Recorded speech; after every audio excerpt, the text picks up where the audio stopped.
right, so today's really special to me in particular because two things. I've been wanting to do a podcast since prior to quarantine.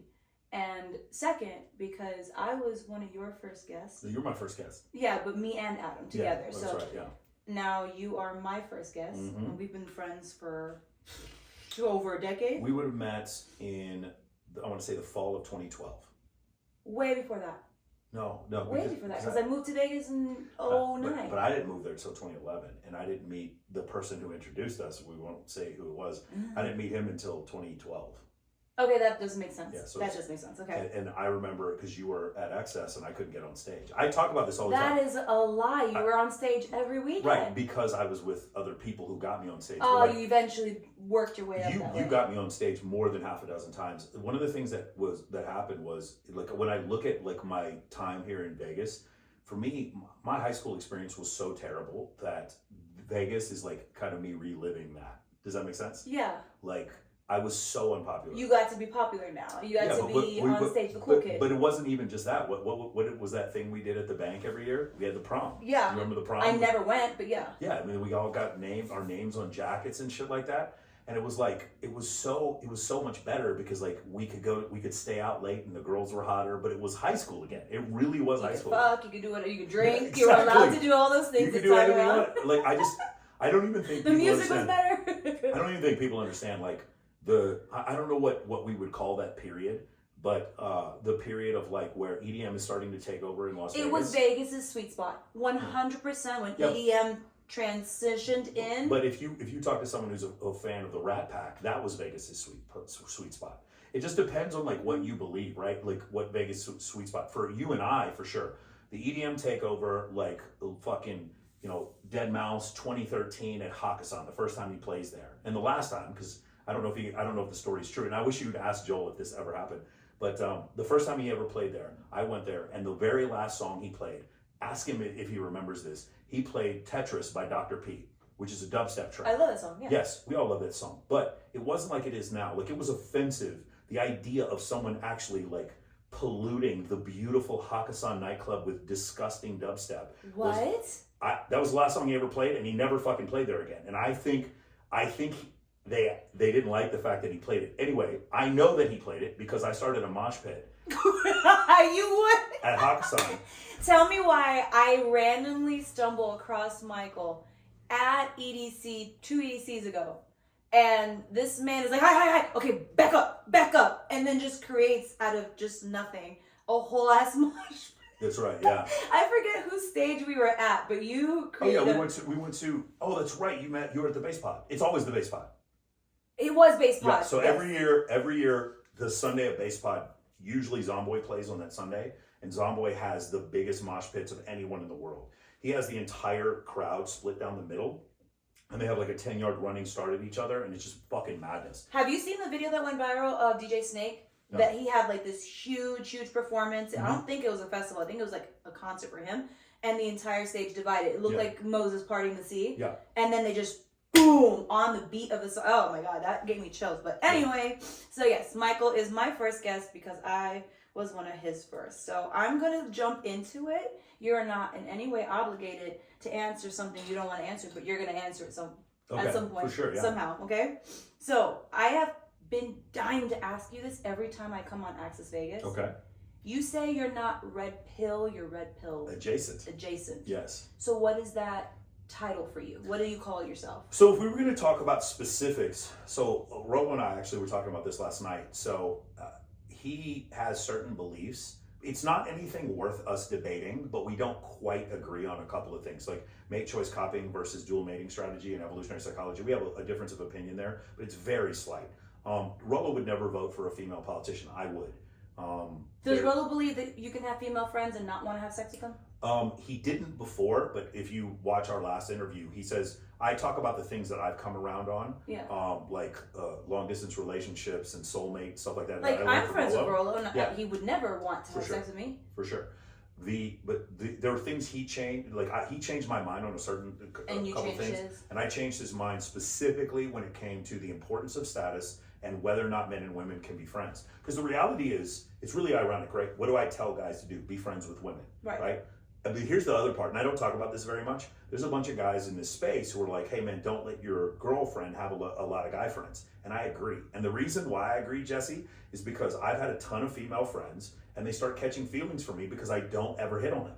But it'll be years. It'll be like something where I'm just friends. But it'll be like 2 years down the line. Because women want to marry their best friend. Yes. Women want to be in a relationship with someone they are that like relationship with the best friend. I think you're not wrong, but you're being too logical about it. I think it's more like there's this subset, like this attraction pang they get when they see this guy who's like mysterious. Like just imagine, you've seen the situation, obviously I don't think it's ever happened with you, but like you've seen it before where there's a couple and they argue a lot and then the guy has like a guy best friend and she starts to find him more attractive because he's never arguing with her.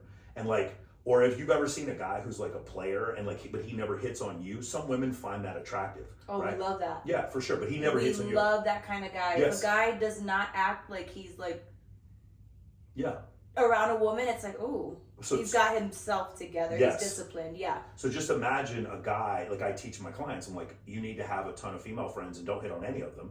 What happens after a while is they start telling me, he's like, oh yeah, I didn't hit in on any of them. And then another girl saw me and I started dating her. And then they tell me 6 months later, it's like, those girls I was just friends with that I never tried to hit on, now they're starting to have feelings for me too, because you never approach them. Like, it's just one of these things that like in mate choice copying that's really, pervasive. Now the thing is, I talked about this on Brad Lee's podcast a couple weeks ago, and the comments, they just roasted me. It was so funny. There's a study now by TCU which just basically debunks everything, like basically proves that mate choice copying is real and that men, when they take photos with attractive women find them more attractive. Like it's just proved beyond a shadow of a doubt now. And when you present that as science to these people, they get so angry and they're like, that's so high school, it's so juvenile. And I'm like, no, bro, it's science. I didn't tell you you have to do it. What I told you is that it's effective. Does that make sense? It makes sense, but it causes me to wonder, most of the women that I know that are in like, and I don't want to say this in the wrong way, but mature. Okay. Women that are not looking for casual sporty sex, like Yes. I want a guy to take me to dinner just so he could pay for my dinner. Like women that actually want substantial relationships. Every time that you talk to one of these women, they say, I don't want a man who's following a bunch of girls. I don't Yes. want men that are in pictures with a bunch of girls. But have they don't want that. But have they ever dated a guy like that? Yes. All of them have. All. That's my point. Oh, you mean like the guys taking pictures of girls? No. My point is the girls who are making this complaint tend to be older and they used to Not date guys older, like that. just a mature mindset. Okay. I know plenty of 22-year-old girls Okay. that say that the first thing they do is they look at a guy's Instagram. If he's got pictures with girls and he's following a lot of girls or he has a lot of female friends, he's disqualified automatically. I hear you say that, but then I just like look anecdotally and I see the complete opposite. Because of where we live. Well, look, it's not just because where we live. It's like I'll have my clients and they'll literally have girls say exactly what you just said to them, and then those girls will date the guys anyway. It's just like I'll just be honest with you. I have a bunch of clients and they'll tell me like like before they end up sleeping with a girl, the girl says something like, "Hey, just want to let you know we're not gonna have sex tonight," and then they sleep with them. It's just one of these things where it's like there's this innate sex difference between men and women, where it's like men are very much in alignment with what they find attractive, because men don't have comfort confusion, meaning like men don't have a seduction process. If they find a woman attractive, they can have sex with them. They don't have a seduction process. You disagree? You don't feel like the seduction process is feeding a woman liquor? No, I'm sorry. Her... So you're talking about a female seduction process. Men do not need. I guess. You'll have sex with me if I open the door with my hair in a bun and no makeup on. Men do not need. Let me say this. I don't need to seduce you. Men do not need a seduction process, and men do not need comfort. Okay. And so because of that, it's not saying men are better or worse. Men are way more in alignment with what they find attractive. Meaning, if a guy keeps saying, "I like dark hair and blue eyes," and you go through a search history, you know where you're going to find dark hair and blue eyes. Mm-hmm. They're very much in alignment with that. And then you actually see this with like eHarmony, where men will describe what they find attractive in a woman, and that's the woman they right swipe on. Women often will say they like a thing in a man and then go after a very different guy. Because women are not as caught up on looks as men are. But men also do this thing where they say, we want women with natural bodies. We like natural, no makeup. And then if you look at their following list, they're BBL. Yeah, because they can't tell the difference. You're right. No, of course you're right. There's a study that shows that where men said that they preferred women who didn't wear makeup, and were showed pictures of women who had really good makeup on, and they preferred those faces. And the reason why is because what does makeup do? It smooths you out, it enhances you. Yeah, for sure. Definitely men get those things wrong. The natural bodies, like you and I've been to the Rhino, we know better. Like there's the girls who make the most money are not. A lot of them don't have natural bodies. Yeah, they look natural. Yes. They look like that. They're born with that ass, but it's not it. So I think what the issue is, it's like whenever there's a survey, you have preferences that people state, and then the actuality of what they do. And what I'm saying is, men tend to be a little bit more in alignment because men are like, they watch porn, like they're just very. They don't have a comfort issue. And what I mean by that is men only need attraction to find a woman attractive and to want to have sex with her, whereas a woman needs attraction and comfort. You talked about a mature woman or who wants to be in a mature relationship. What she's describing is things that makes her feel comfortable. And safe in the relationship. For sure, but that's not the same that like stimulates her sexually. Like the thing is, as men, we don't have these two different things. We just don't. Like, even if a woman is a good mother, it doesn't make our penis harder. Like that, do you understand what I'm saying? Like, it doesn't work the same way. Like, being more nurturing doesn't turn you on more. No, but it makes me want to marry her. Right. But that's a logical component in my mind, because I know she's going to be a good mother. That doesn't make, but big boobs and a round butt make me more sexually attracted to her. Does that make sense? Yeah. So, and I'm just talking about men in general. I know I'm going to get in trouble for some stuff, but I'm talking about men in general. This is just the way they work. Men don't need a seduction process, and men don't need comfort. So now we have women, and women need comfort. And so what they'll say is, I want a man who treats me good, doesn't talk to other girls, who buys me flowers, opens my door, and all these other kind of things. And the answer is no, that's not what you mean. What you mean is you want a man who's attracted to you to buy you flowers. You don't want a man who come up and be vulnerable to you. You want a man who you're attracted to come up and be vulnerable. But women, because they don't conceive of the idea of them dating a man they're not attracted to, they sit there and they're like, well, no, obviously that goes without saying. I have definitely dated a man that I was not attracted to. No, you dated a man that you didn't find physically attractive, but you were attracted to him, or you wouldn't have dated him. And no, I literally was not attracted to his personality or his appearance, and I thought that because he was a decent person that I would give it the time and I would grow into that attraction, and 3 weeks in I had to kibosh it. Okay, so 3 weeks. So we're not talking like a long term. Okay, for sure. Yeah. But just in general, like, we don't have this whole thing, like the dad bod myth, which is nonsense. Like the idea that women prefer a dad bod. They don't prefer a dad bod. What it is though, is the dad bod is a sign. If you're pregnant and you're generally, what happens is when men and women pair bond, when the woman gets pregnant, the man starts to produce more prolactin, and it's a sympathetic pregnancy. So he gets fatter. From her evolutionary brain is like, oh, he's not going to leave. Fatter men don't leave and cheat as much as lean men with six-pack abs. Does that make sense from an evolutionary standpoint? For her, when she sees that, it makes her feel comfortable, not more attracted. But because she's not in alignment with what she finds attractive, she says that's more attractive to see a dad bod. No, it's not. It's not. If it was, then you wouldn't see that many women following Jason Hemsworth and fucking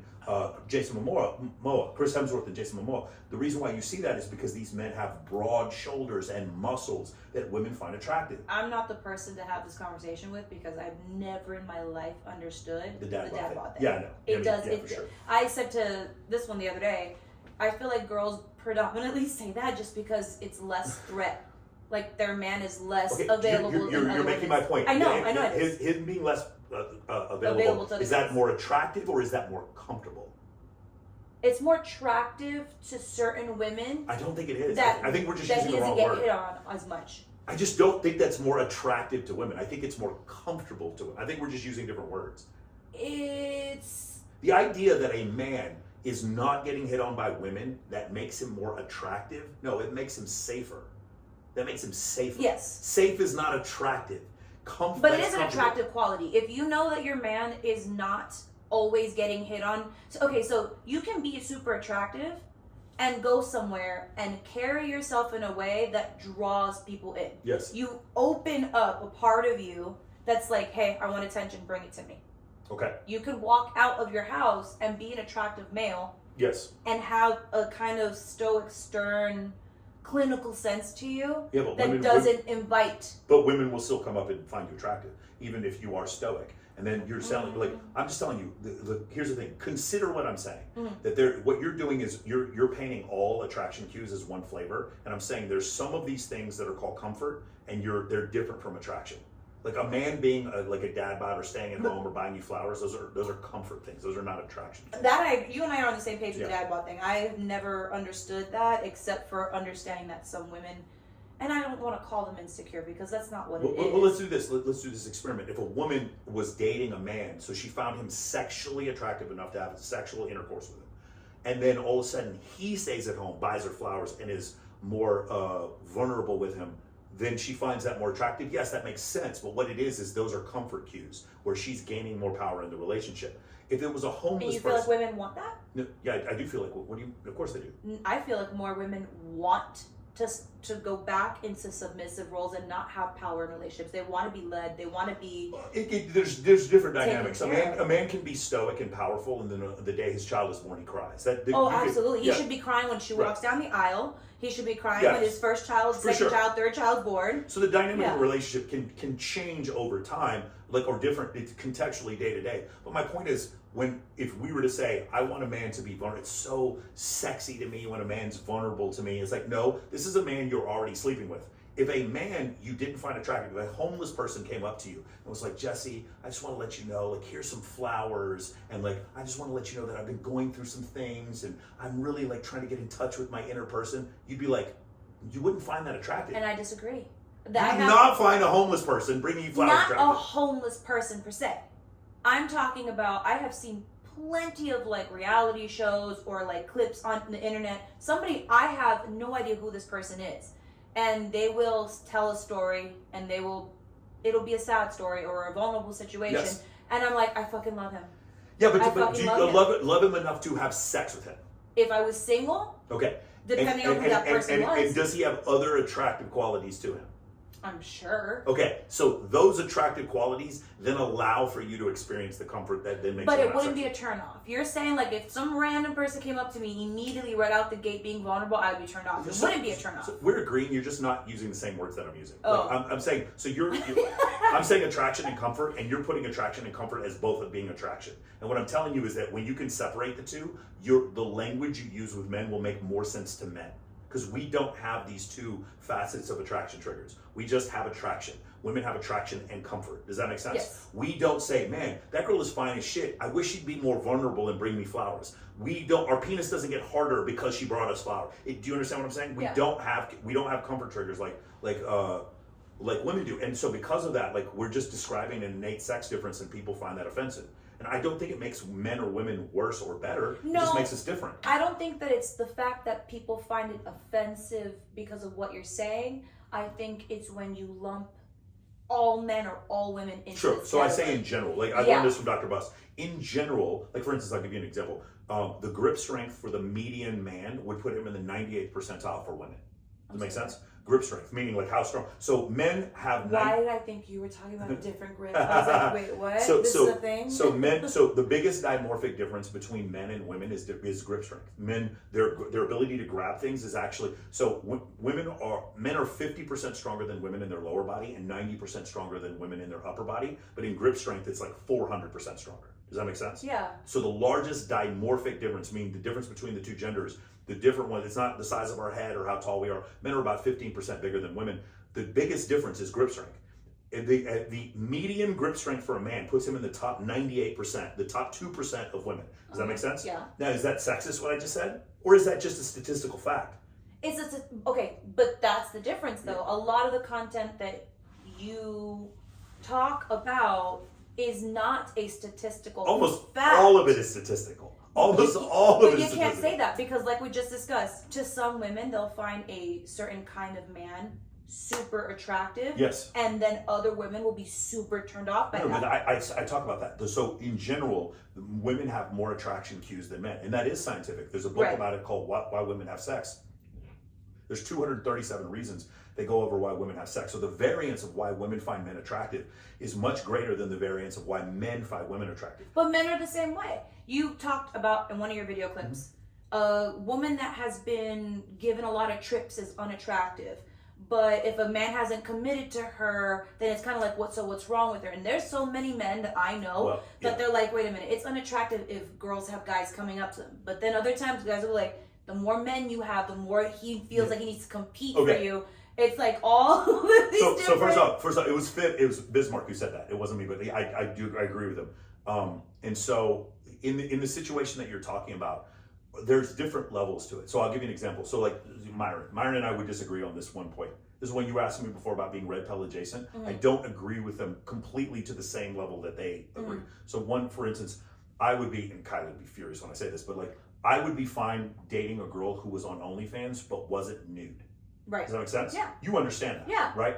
So for some people, the concept of OnlyFans at all, you're just that's complete, only porn. You're a whore who does porn. There's no other interpretation. There's plenty of celebrities who have OnlyFans and they're not doing porn either. Yeah. So if a girl did OnlyFans and was doing bikini shots that she would normally put on IG, Instagram, I would not have an issue with. I could date a woman like that. I don't think Myron would, right? Myron would not want a girl who he doesn't even want a girl that's left the house before. No, shout out to Angie. She's left the house before.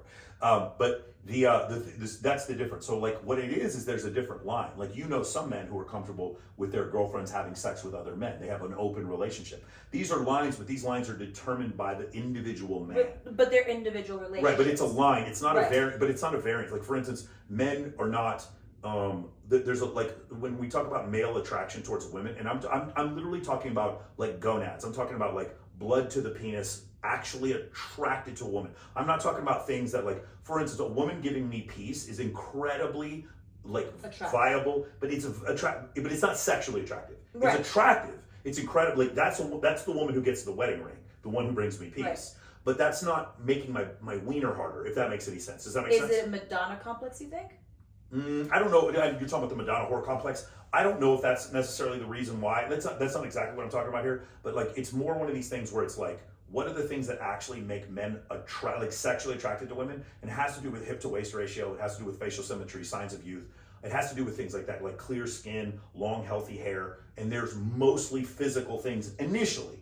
Then when you want to date her, then you look at things like other finer things. Correct. Right. But those things that we're talking about, those additional things don't make me physically hornier for her. Does that make sense? And so that's where the difference is. For men, horniness and attraction are like synonymous. For women, they're not. There's actually horniness for women, and then there's additional things that she also finds attractive, because men, as men, we don't have as many things to worry about. If we have sex with the wrong woman in the ancestral period, so what? If women have sex with the wrong man during the ancestral period, she's ostracized from the tribe and her child die. So she has way more to worry about, which is why women look for way more cues for men than men look for women. Does that make sense? Yeah. We just have less to risk. And that goes back to the parental investment hypothesis in evolutionary psychology, which is of the two genders, in any two gender species, whichever of the two genders has more parental investment, with Homo sapiens as females, in that case, the man will compete for women. And you see this in every gender, whether it's bull seals or gazelles or whatever. You'll see that. You'll find this. You know the mating habits of bull seals? Yeah, of course. Bull seals are 10 times bigger than the females. When male bull seals fight each other for the harem of females, they'll actually kill some of the females by rolling over them. So because of that, because you'll have one male elephant bull seal that will impregnate like 60 or 70 females. What? The males are 10 times bigger than the females. So bull seals are not monogamous. No, gorillas are, I want to say 6 times, the males are 6 times bigger than the females. Yeah. Homo sapiens are 15% bigger than the females, meaning like most men had a couple of women if they were very high status. Some men had no women, and most men had one woman. That's generally around what would happen throughout history. I'm talking about 50,000 years ago. I'm not talking about today. What we find in the evolutionary record is 40% of men have reproduced and 80% of women.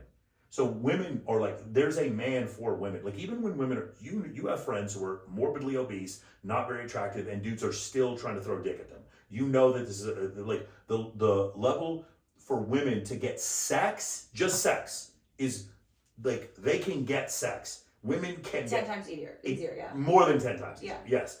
And depending on who the man is.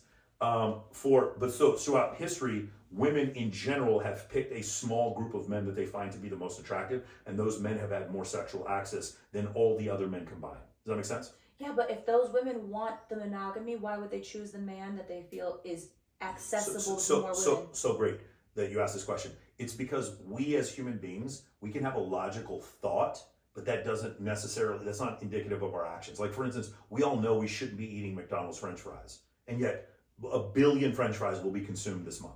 We know this to be the case, even though we shouldn't be eating them. We shouldn't be eating these sweets or consume, like I love Diet Dr. Pepper. We shouldn't be consuming aspartame and sucralose, but we still do this. We smoke cigarettes, we drink alcohol. Just because we know we shouldn't do a thing, we'll still do it. And often in the case with men and women, the one that's bad for us, the kind of the mysterious I was partner, just gonna say the mystery. the woman that's harder to get, or the man who's more mysterious and stoic, we find that person to be more attractive, even though from every logical standpoint, that's the worst person for us to date. We still do so anyway. And the reason why we do so is because other people pursue them. And so that's one of the attraction cues we have. Way more for men than it is for women. For men, when we see a woman that other men want, that doesn't make us more attracted to her. Like, what I'm saying is, do you remember Salma Hayek in Dusk Till Dawn? She's amazing. She's really, really, I use that because at the time, that was like the hottest thing anybody had ever seen on a TV, movie. Yeah. At that time. Yeah. She's 60 years old now, but she still looks really, she's still pretty attractive. Yeah. But if you watch Salma Hayek in Dusk Till Dawn, in that clip, no man didn't find her attractive. And no man, had they been able to do it without any sort of consequences, wouldn't have tried to have sex with her, right? In fact, Jeffrey Epstein did try, not Epstein, Weinstein, I forgot the producer's name who went to jail. He actually tried to have sex with her right afterwards. The point is, what we found attractive in that moment. Quentin Tarantino? No, Robert Rodriguez directed that movie. It wasn't Tarantino. And it doesn't matter. It was Weinstein who was the guy I'm talking about. But like, we all found her attractive. In fact, women found her attractive. Another example would be Margot Robbie in The Wolf of Wall Street. Everyone found her attractive. But do you understand how it's like everyone found her attractive? Yeah. Everyone, men and women found her attractive. I mean, some people are just classically beautiful, undeniably beautiful. Correct. You can't. You could probably say Katharine Hepburn in Breakfast at Tiffany's. Like, she's just classically beautiful. Yeah. Now, if you were to look at that and say, do we feel the same way about men? There are some women who prefer African American men who think that Chris Hemsworth is not attractive. There's a lot of them. Women, on the other hand, have this massive variance of things that they find attractive. Yeah. And so because of that, as men, it's a positive and it's a negative. It's a positive, or it's a negative in that, like, if you're a really good looking guy, there's some women who still won't have sex with you, even if you're really good looking. You know, probably a bunch of male strippers that are in the city who you look at them and like, that is an aesthetically pleasing man, but he's gross and you wouldn't have sex with him. I would never touch him. For sure. But, right. So you understand that. Yeah. Whereas we as men, we don't see things the same way. We would still find a stripper who's attractive, and they'd still have sex with her. You'd still have sex with her, you just wouldn't wife her. There you go. And now you understand the difference. Like, that's exactly what the difference is, for sure.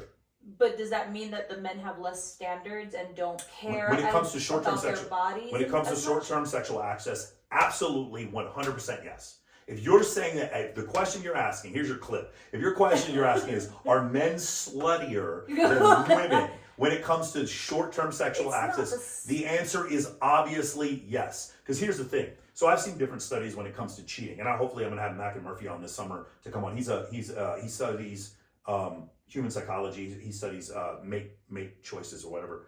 He studied anthropology and evolutionary psychology from Oxford. And one of the things he studies is cheating. He's like an expert on cheating, statistics on cheating. It's really fascinating stuff. And one of the things he talked about with cheating, oh man, I forgot what the statistics were. Oh yeah, I remember somewhere in the area of, don't quote me on this, but it's like 15% of women and 25% of men, or it's 20% of women and 30% of men. That's about where the cheating stats lie. Maybe, I think I saw one, it was 18% of women and 28% of men. Whatever it is, it's more men than women. And men cheat more by about a third than women do. But here's the thing. I have literally heard you say that women cheat more than men. No, what I said was Sadia Khan said that. I've never said that. I don't think that women cheat more than men.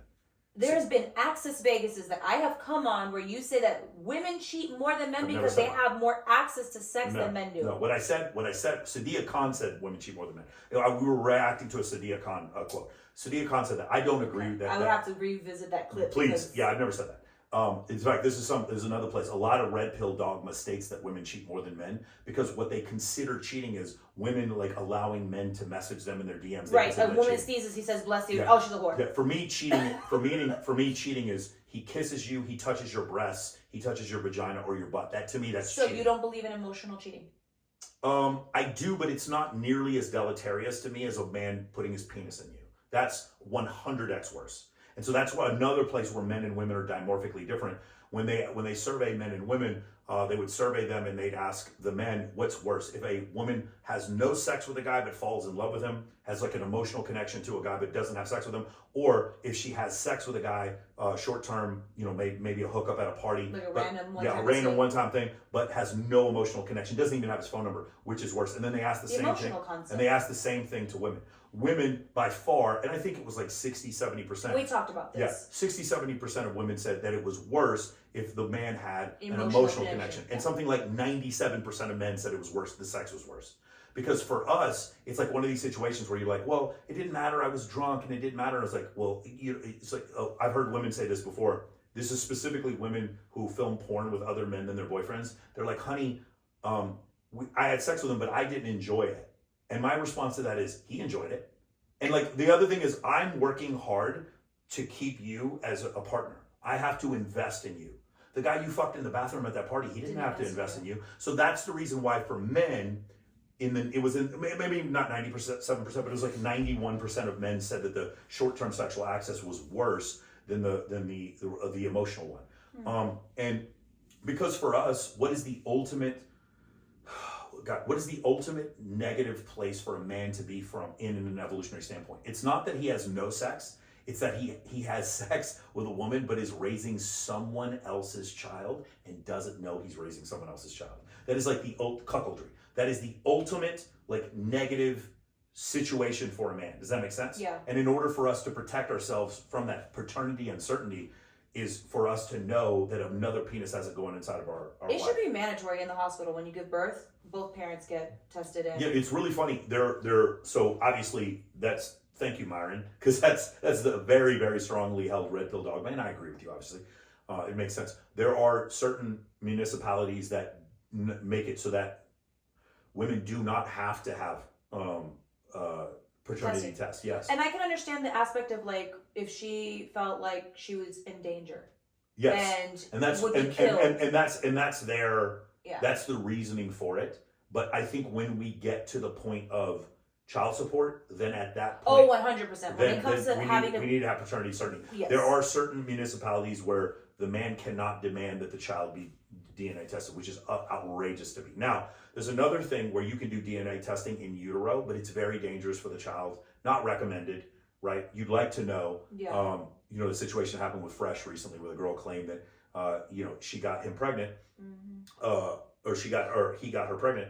In that situation, people I saw people saying, well, they should test the baby's DNA like while it's in utero. Very bad idea. Risky, Don't do it. You have to take you can wait till the baby's born. Very large needle you have to stick. Yeah. Not a good idea. But once the baby's born, of course you're going to do that. Of course, and it's the best thing for the baby too. Like I genuinely think that's the case.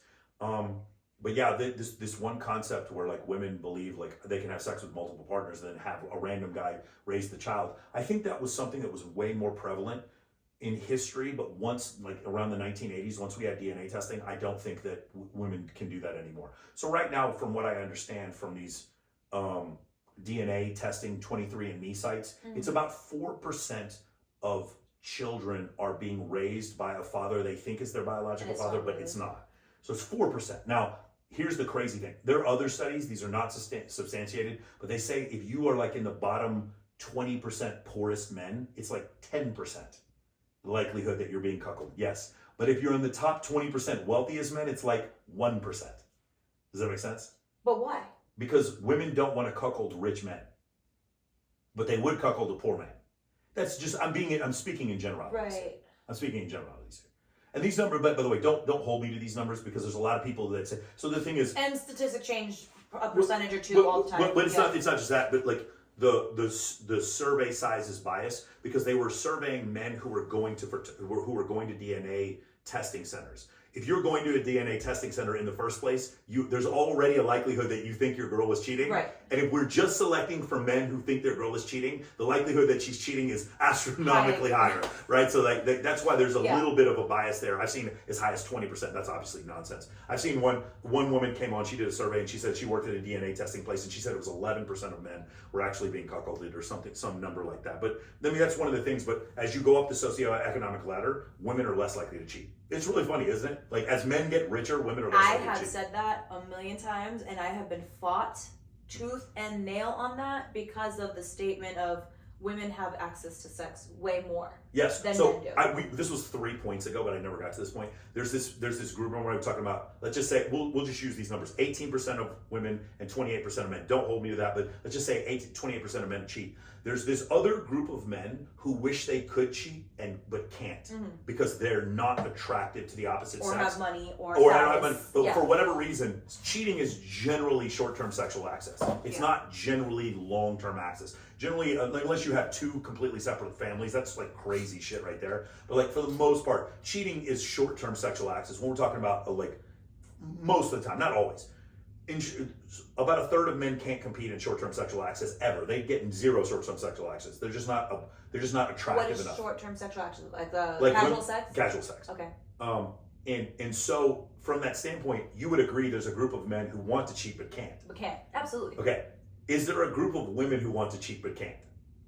A smaller percentage, but yes. I think absolutely. it's 0%. Like, No, if no, women no, want sex, they can get sex.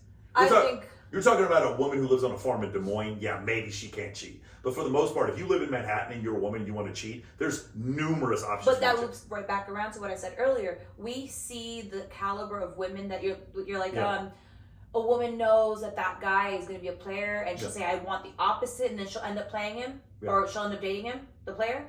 Well, that happens a lot of times in places like this, where it's young mentality, casual sex mentality. None of the people that are looking for long-term relationships in like rural countries in rural cities that actually want a family and to settle down, they're not going to find the player attractive. The player's tactics are not going to work on them. I just don't agree. Like, I think they're going to say those things, but in general, those women are still going to have a bad boy phase. I just don't think the bad boy phase is something that's selected against because you're in a rural area. Women find bad boys attractive. Women tend to find men who have dark triad traits, or men who have like very strong boundaries or very masculine traits. Look, what are you talking about? Like, women find your man attractive because he's in physically good condition. You know that. Like, that proves that goes against your whole narrative. He happens to be in good Oh my God. He happens to be. You find him attractive for a reason that other women find him attractive, which proves my point. I find him attractive because of the element of the fact that he makes me laugh more than anybody else ever has. Which other women would find attractive? But he doesn't talk to anybody. Okay, but he could make them attractive. He could, but it has nothing to do with what he looked like.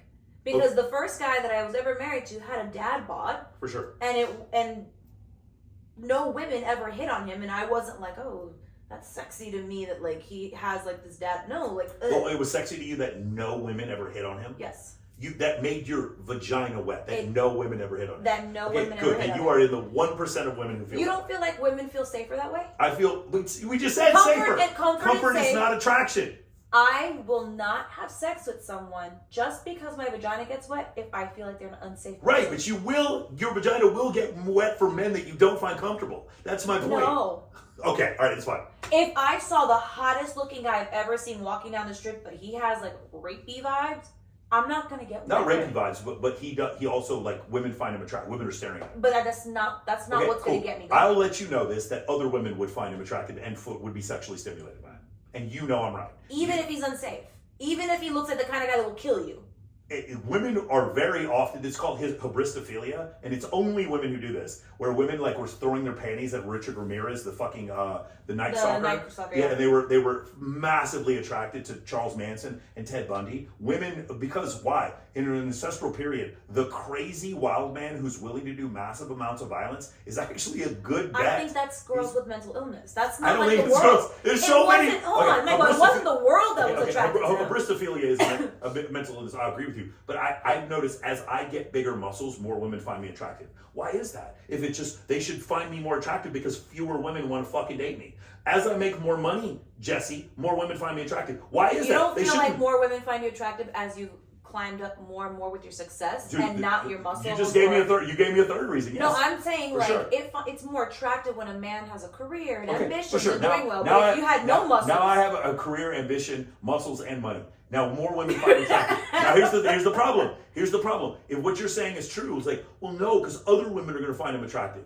No, they don't. Women don't give a shit. Now, will they not date me long term? Definitely. Will it preclude them from having sex with me because they don't find me comfortable? Yes, I agree with that. But are they sexually attracted to me? They still are. See, and I look at it the opposite way. Let's just use a celebrity like Drake, for example. I don't look at Drake and say, damn, he's got money, he's in good shape, he's good looking, and other women find him so attractive. Those things, like, I look at him like 100% for sure he would be a player. 100% for sure he's not using protection when he has sex with girls. Jesse, but here's the problem. It's a turnoff. By the way, he is using protection. You didn't hear the story about how he had to tie up the condom and put hot sauce in it? You read about and the girl tried to impregnate herself with the hot sauce. Read he definitely uses protection. But anyway, that's not every single time. I don't know. That's not the point. The point is, this is something. You read the comments. This is a criticism you get sometimes, Jesse. Is that we're talking about a population-wide study, and then it's like, but Jesse Preston feels this way. I understand that you don't want to sleep with Drake. Do other women want to sleep with Drake? But this is something that other women have said to me as well. Okay, but do other women want to sleep with Yeah, Drake? again, those immature, young mindset girls. Bro, not girls who want substantial relationships. I agree with you about not wanting substantial relationships, but that doesn't make you immature because you don't want a substantial relationship. There are women who go through divorce and don't want a fucking substantial relationship. No, but the mindset of just wanting to just have sex with someone that just doesn't because make they you have immature. money or they're hot is immature. 100%. That doesn't make you immature. You think it's mature to want to have sex with someone just because they have I don't pass judgment. fame? I don't pass judgment on people for their preferences. So unless you're a pedophile. I don't pass judgment on people. You can like whatever you want. Attraction isn't a choice. I don't think it's a function of maturity. Okay? So if attraction's not a choice, then the pedophilic we can go down this arena. line, but you're not going to make it long on YouTube if we do this. Yes, we can go down that arena. I think it's a mental illness that happens, but it's one that is so outside the bounds of our society that even if it isn't a choice, you have to do something about it, and you cannot be allowed to manifest your attraction. I think that's the case. Okay. Do I think that they can't help it? I don't know, and I don't fucking care. I know that they can't be touching little kids. I know that's the case. I can't. Does that make sense? Yes, I 100%. So then when people try to say, well, it's just like homosexuality, well, no, homosexuality can be between two consensual homosexual people. A person underage is not legally allowed to consent. Right. And the same So thing with people who are into bestiality and random. For sure. Having sex with trees. Your point. The trees and the animals cannot consent. Yeah. They cannot legally consent. Yeah. Therefore, what you're doing is against the law, and it's harmful. But back to the thing I said the other thing, which I think is a very important point, is that there's a group of, this is because you're asking about am I red pill adjacent. This is where red pill people disagree with me. I think that if men could cheat, the men who wanted to cheat but couldn't because they're unattractive, I think if they could cheat, the number of men who cheat would even go up higher. 10 times higher. Yes, not 10 times higher, but it would be significantly higher. 1,000,000 times higher. Yes, but women, when they want to cheat, sex manifests for them. And so because of that, I think the number of women who cheat is a much more accurate indicator of cheating than for men. I think they cheat for completely different reasons. And so because of that, that's why I say I'm red pill adjacent. Because a lot of people, because the reason why. So what is red pill adjacent? What's the name for that? Is there one? No, red pill, I don't know, probably is no pill for that. But the thing that I believe is I'm just as critical, and by the way, Rolo is too. I'm just as critical maroon pill. I'm just as critical of men as I am women, but it's not critical. I'm just pointing out statistical differences. Like for instance, the concept that women, when they're surveyed, women who cheat in this one survey with 8,000 women, they were all married, when they cheated in a relationship, those women who cheated had 230% more sexual partners than the women who didn't cheat. Okay. Now, when I say that, what is the reason why? Well, it could be a neurochemical thing, meaning the oxytocin release that you have every time you have sex with a new partner is strong, but as you keep doing it, it's almost like adhesive. Like when you keep pulling a sticker off, it gets less and less sticky. That's a theory. I'm not saying that's the case, but there's something to be said there. I believe, though, that men cheat and women cheat for different reasons. I think women cheat often because they're unsatisfied in their relationship. 79% of women who cheat fall in love with their affair partner, and it's 29% of men. And then when men cheat, I really do feel like it is just purely, not all the time, but often it's just a biological urge. I think it's just just horniness and the necessity for variety and sexual partners, which men feel in every society throughout history. Men have more interest in sexual partners. Men have more interest in casual sex than women do, and so. None of. By the way, I get this criticism all the time. At no point did I say women were bad. At no point did I say when. you don't have to say women are bad when you paint the picture to be that women are wrong for doing this. I didn't say anyone were wrong. I didn't even say women are wrong. It's the narrative that gets said, and it's not just you. It's never me. I never say women are bad. You never say it out right like that. I don't say it. No. I know it's your interpretation. Is that what I'm saying means that women are bad? That's not true. I have friends that have a 900 If it's a negative thing. You and I are both friends with Nicolette Shea. You know Nicolette, right? We love Nicolette. Elaine is my good friend. Elaine would be and if she was here, I would say the same thing. Elaine is not a good idea. Nicolette is not a good idea for you to try to marry. Would you agree? Everyone has a different preference. Okay. If your preference is not getting cheated on or like not going, Elaine is going, because I asked her point blank, I was like, if you met a guy that you like, would you quit filming porn? She's like, probably not. If that is not a good guess for paternity certainty. But yet I love her. If she got married, I would sit in the front row. If I was at my funeral, I would expect Elaine to be there. Okay? I can still love her, but as a friend, but at the same time not want to marry her. That doesn't make her bad. That's discernment without judgment. I'm going to say that in my experience of hearing you talk in the past, there has been a tone. It's never that you outright said that women are bad. There's a tone. You're receiving a tone I'm not sending.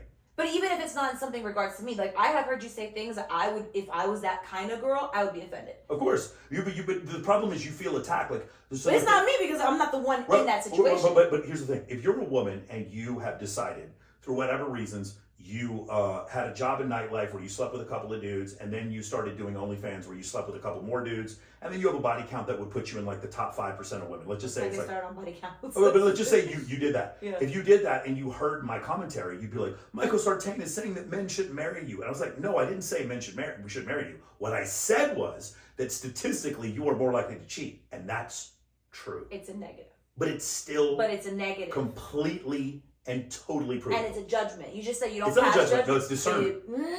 It's discernment. So me discerning something is different from judgment. For me to judge her would be like, you're gross. I'm not, listen, you and I, like, do you have any guy friends that you know that have been with more than 100 women? Exactly. You know, I don't know why you're pointing at me. I have no idea why you point at me like that. Have you met Michael? Okay. So the thing is, you know that you have to, but you don't feel like you don't hate them, right? I'm grossed out by you sometimes. By me? Why no, just Hilarious. You are on one of the top lists of people who I would say to a girl, like, listen, do it. But you're guessing. But double wrap it. But you don't know. Double wrap it. I'm just saying double wrap it. Anyway, I try to keep myself out of these conversations. Unless Kylie brings her home, there's really no need for you to even look at another girl. So, exactly. Going back to what you're saying, you know, we just, as men and women, we're different, and it doesn't make you bad. But here's the other thing, right? If I were to say, hey, men who have more sexual partners are more likely to cheat, men do not watch that who have a ton of sexual partners are like, fuck you, Michael Sartain. Why is it that men are not offended when I say, dude, you're fat? Dude, because they think it's cool if you say, oh, you have a bunch of sexual partners. That's not why. If I go, okay, I'll give you a different example. Hey, dude, you're fucking broke. You need to figure out a way to make some fucking money, you broke motherfucker. How come men, you never see them in my comments complaining? Hey, dude, you're fucking fat. Dude, you're playing too many video games. Dude, you're paying for sex. Dude, you're fucking paying for porn. There's never a single comment on fucking TikTok or Instagram or YouTube where the dudes are like, stop picking on me. You're a bitch. Why do they never do that? How come that's all I see? No. When I say about men. Yeah. You never see men fighting back when I say stop watching porn. When you say it. But if a woman tells a man, the only reason why you're complaining about this is because you're broke and can't afford it, the men will lose. For sure. But if I tell men, we'll keep money out of it. If I tell men, because it's women saying it, that's the reason why they find it offensive. But if I tell men, I'm like, hey, men, you need to get in better shape. You need to become more calibrated.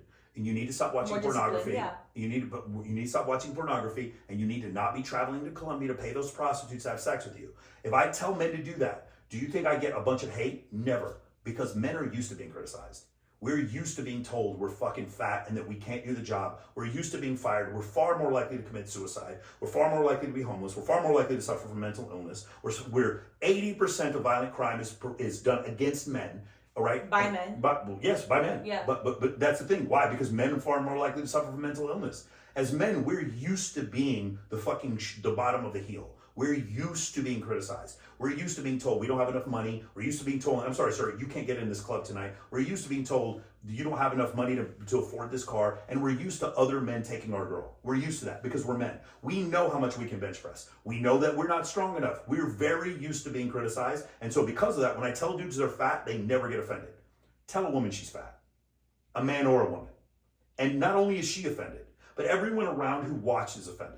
So when I give a woman a constructive criticism, I'm being destroyed. So now, let's go back to what I said before. If I tell men, if I say, hey, if you have a bunch of sexual partners, you're probably more likely to cheat in a relationship. Dudes are like, I don't fucking care. Exactly. But if I say that to women, they don't care. But if I say that to women, if I say, hey, if you have more sexual partners before you're married, you're more likely to cheat. Fuck you, Michael Sartain. Fuck you. And because I get this. What you're saying to women is, so what men don't understand till this day is that just because you, as a man with a penis, do not care about, I don't care about flowers, it doesn't mean a woman doesn't care. It doesn't mean, if you're saying to a man that he's fat and he's like, I don't care, but you say it to a woman and she reacts, it doesn't make her sensitive or overly emotional or wrong for having it's not about right or wrong, but she is more emotional than a man. Women and are. She is more sensitive than a man. But that's not the point that I'm trying to make. And society, just because men don't care doesn't make it right. Forget her reaction. Society backs her up in her offensiveness, in her being offended. And they should. Okay, but not because it was an offensive comment. It's just that men don't care about it. But not me. They don't do that to me. If they say that if a woman goes off and says, hey, Michael, you're broke, the world does not stand up for me. They don't. They don't do that. That's the point I'm trying to make. There is a double standard when it comes to that. It absolutely is a double standard, meaning you can criticize men in public and it's totally fine. You do the same thing to women and there is this huge backlash.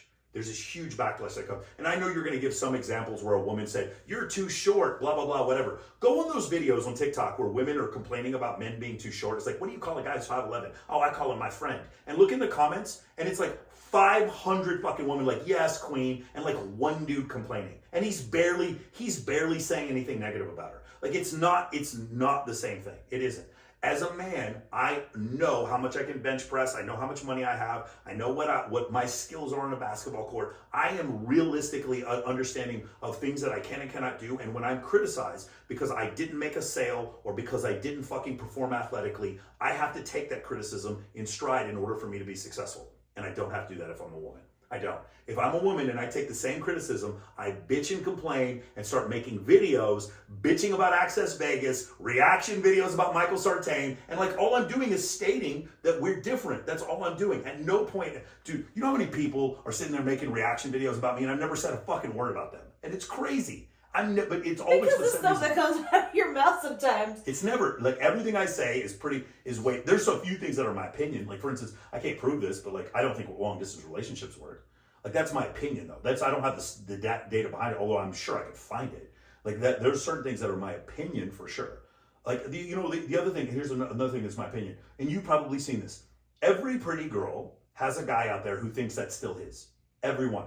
Whenever you're a dude and you're talking to a very pretty girl, there's a bunch of dudes who like want to stop you, are very upset about the fact that you're seeing her. The world is not pulling for you to date a girl who's outside your league. The whole world is against you. But that's just my opinion. That's just my opinion. I don't have stats behind it. In that case, I'm expressing an opinion. Those other times though, I'm expressing data from the Royal Society, Texas Christian University, and fucking the the Institute for Family Studies. When I'm bringing up those statistics, I'm bringing those up and I'm not trying to hurt anyone's feelings, but it does hurt people's feelings. And it does, but then when you say men don't get their feelings hurt, it doesn't mean that the women that get their feelings hurt or the few men that do get their feelings hurt are wrong for having their feelings hurt. It's just because more men are calibrated at this point to not care.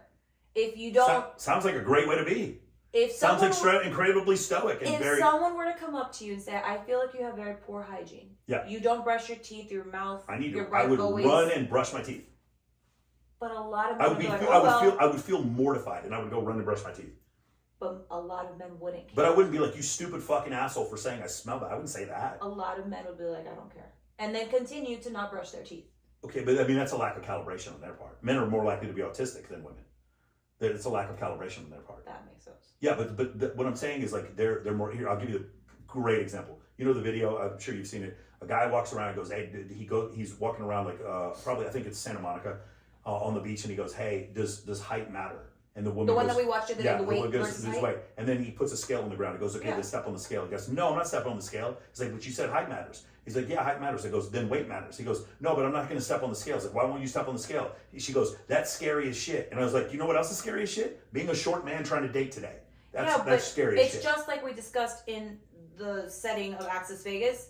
The men randomly approaching women weren't doing it to prove a point. They were doing it to be malicious. Agreed, but if I did that survey the a intent. million times to women who I loved very much and felt very comfortable, they would do the same fucking thing. They would not get on the scale because It's your else. okay. So let me ask you a question though. In general, are men more sensitive about their height, or are women more sensitive about their weight? You know I the feel answer like to it's this. equal. Oh I my don't feel God! I don't feel like women. You know we're recording this, right? I don't feel like women are more sensitive about their weight. I think that women are more sensitive about why other people have the right to comment on their appearance. Right, but they have the right to comment on their appearance because women have the right to comment on men's. And the point I'm trying to show is the double standard. There is a double standard. Men should, you are 5'4", women don't like you, and you should fucking accept it, you short fucking motherfucker, and you should not complain about it. And then a woman's overweight being like, I want a man who's 6'3" and makes $500,000 a year. You're like, but you're fat. How dare you call her fat? How dare you? You just proved the point right there. Women are not really going out of their way. Some women are to go out of their way to make fun of a man for his height. Yes, they're are. simply they're simply saying, I would not date a man of this height or lower. That is the thing. Men will be like, oh, she's fat, and then they'll continue to make fun of and make comments. You're extrapolating. Like I'm not saying that doesn't happen, but my point is, in general, men are far less sensitive to people criticizing their height than women are to men criticizing. You know what height. I really wish? Mm-hmm. If I had, of all the wishes in the world, I really wish, especially with you. You know that movie Freaky Friday? I'm aware of the concept. I'm aware of the concept. Yeah. Okay. They swap bodies. Yes. If you could only, because there's been so many times that we have sat down and had a conversation where I'm like, you don't get it because you don't see what I see. Okay. So and you say I don't see what you see. So let me. I agree with you, but let me ask you a question. So they did one study where they actually gave, was a study, it wasn't scientific, but they gave a bunch of women male profiles of average looking men, and they're like, can you take these dating profiles and can you get these men dates? And the women were like, yeah, of course I can get these guys dates. And they would go in there and they would say the most heinous shit to women, and they would say like all kinds of crazy stuff, and it was a disaster. The women had no idea. There's one woman who proposed, she went around pretending to be a man for several years until she committed suicide when she realized how rough it was for men. Average looking men or unattractive men or ugly men or poor men, I don't think you understand how hard they have it.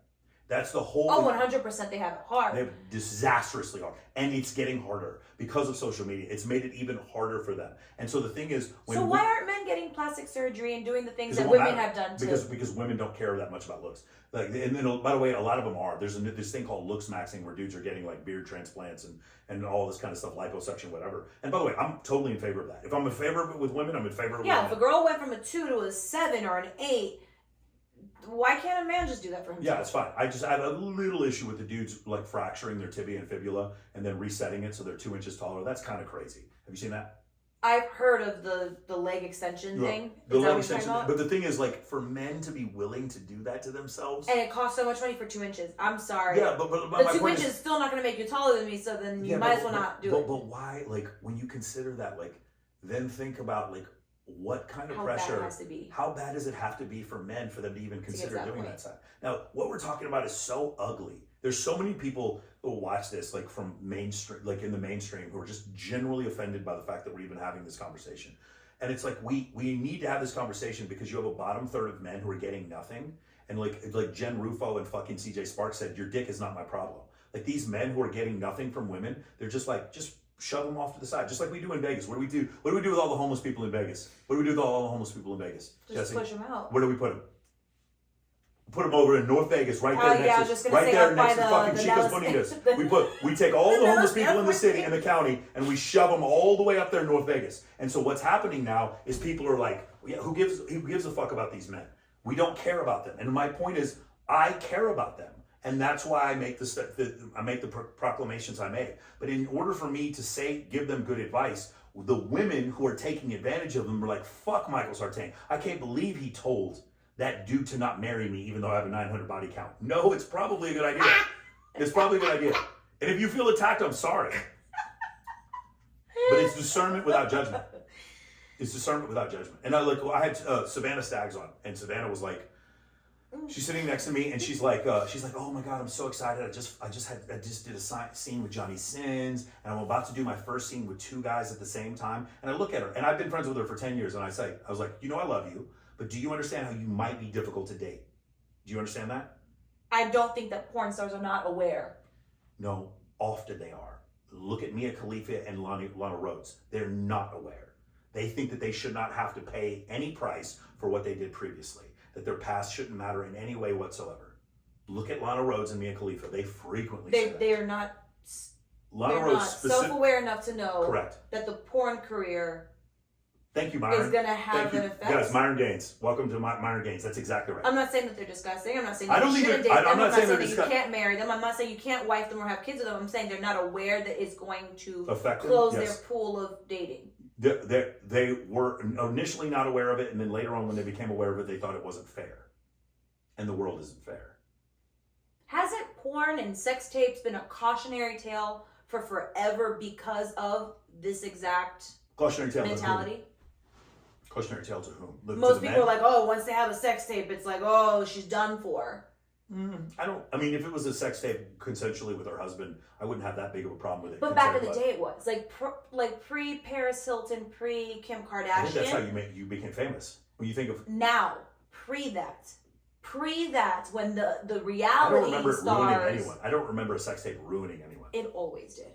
Who? It always. So if you think of Pamela Anderson, Paris Hilton, and fucking Kim Kardashian. Did you not see Pamela Anderson's absolute breakdown after her shake? I agree that it was a breakdown. I also agree that she became the most famous woman in the world. She became the most famous woman in the world. She had no more career after that. She had tons of career. She did. But okay, whether or not she had a career is not anyone's fault but hers. Did you watch Barbed Wire? She can't act. That wasn't anyone's fault but hers. And as she aged out of being the hot playmate, it was going to be harder for her to continue. That's not anyone's fault but hers, okay? That doesn't make any difference. Sex tapes, if you're a good actress, then you'd be fine. It's not a big deal. But when I say Pamela Anderson, Kim Kardashian, and Paris Hilton, at one point they were the most famous woman in the world. And it happened after their sex tape. So sex tape did not hurt them. It did not hurt. That wasn't the issue. I'm not talking about celebrities. I'm talking about normal I'm talking about pornography in general. Like, if you for instance, if a guy came to me and he said, hey, I'm gonna date this girl, but she filmed porn with her husband while they were married, and now it was on OnlyFans, and now she's taking it down because she's dating me, I'd be like, okay, I can see that. Now, other guys in the red pill space would be like, you're fucking crazy. I would never do that. I can't believe she filmed porn. She has no morals, whatever. But if a guy came to me and said that, I'd be like, okay, if I squint real hard, I can see that. That's not that big of a deal.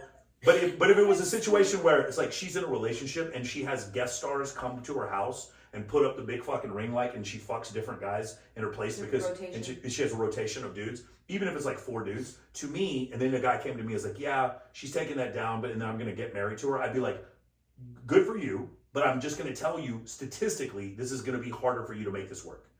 Because the specialness of sex is not something that's as special to her as a woman who did not invite men to come over simply because they had a big following on OnlyFans. That's discernment. I don't hate them. Jesse, it's discernment without judgment. No. So then now talking about sex, right? Mm-hmm. And this is not for me in any way, shape, or form to be crass.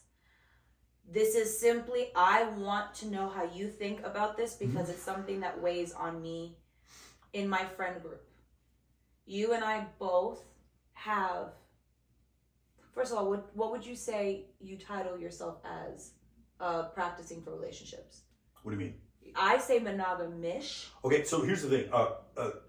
Because of recent events of people coming after my partner, people have online come after her. We're not talking about a relationship anymore publicly. Okay, no, that's fine. But I'm saying, what would you consider yourself? Because you have been on Access Vegas and MOA saying that I'm comfortable in a relationship with a woman who's bisexual and willing to sleep with other women with me, but I don't need to see other women without her. Exactly. So now what do you do? And by the way, in the future, if I have kids, Would I be comfortable with a monogamous relationship? Most likely, yes. Yeah. So that's what I'm getting to. You, at some point, have said multiple times that you have to have the accessibility to have threesomes and to be with a woman who's bisexual that brings women home.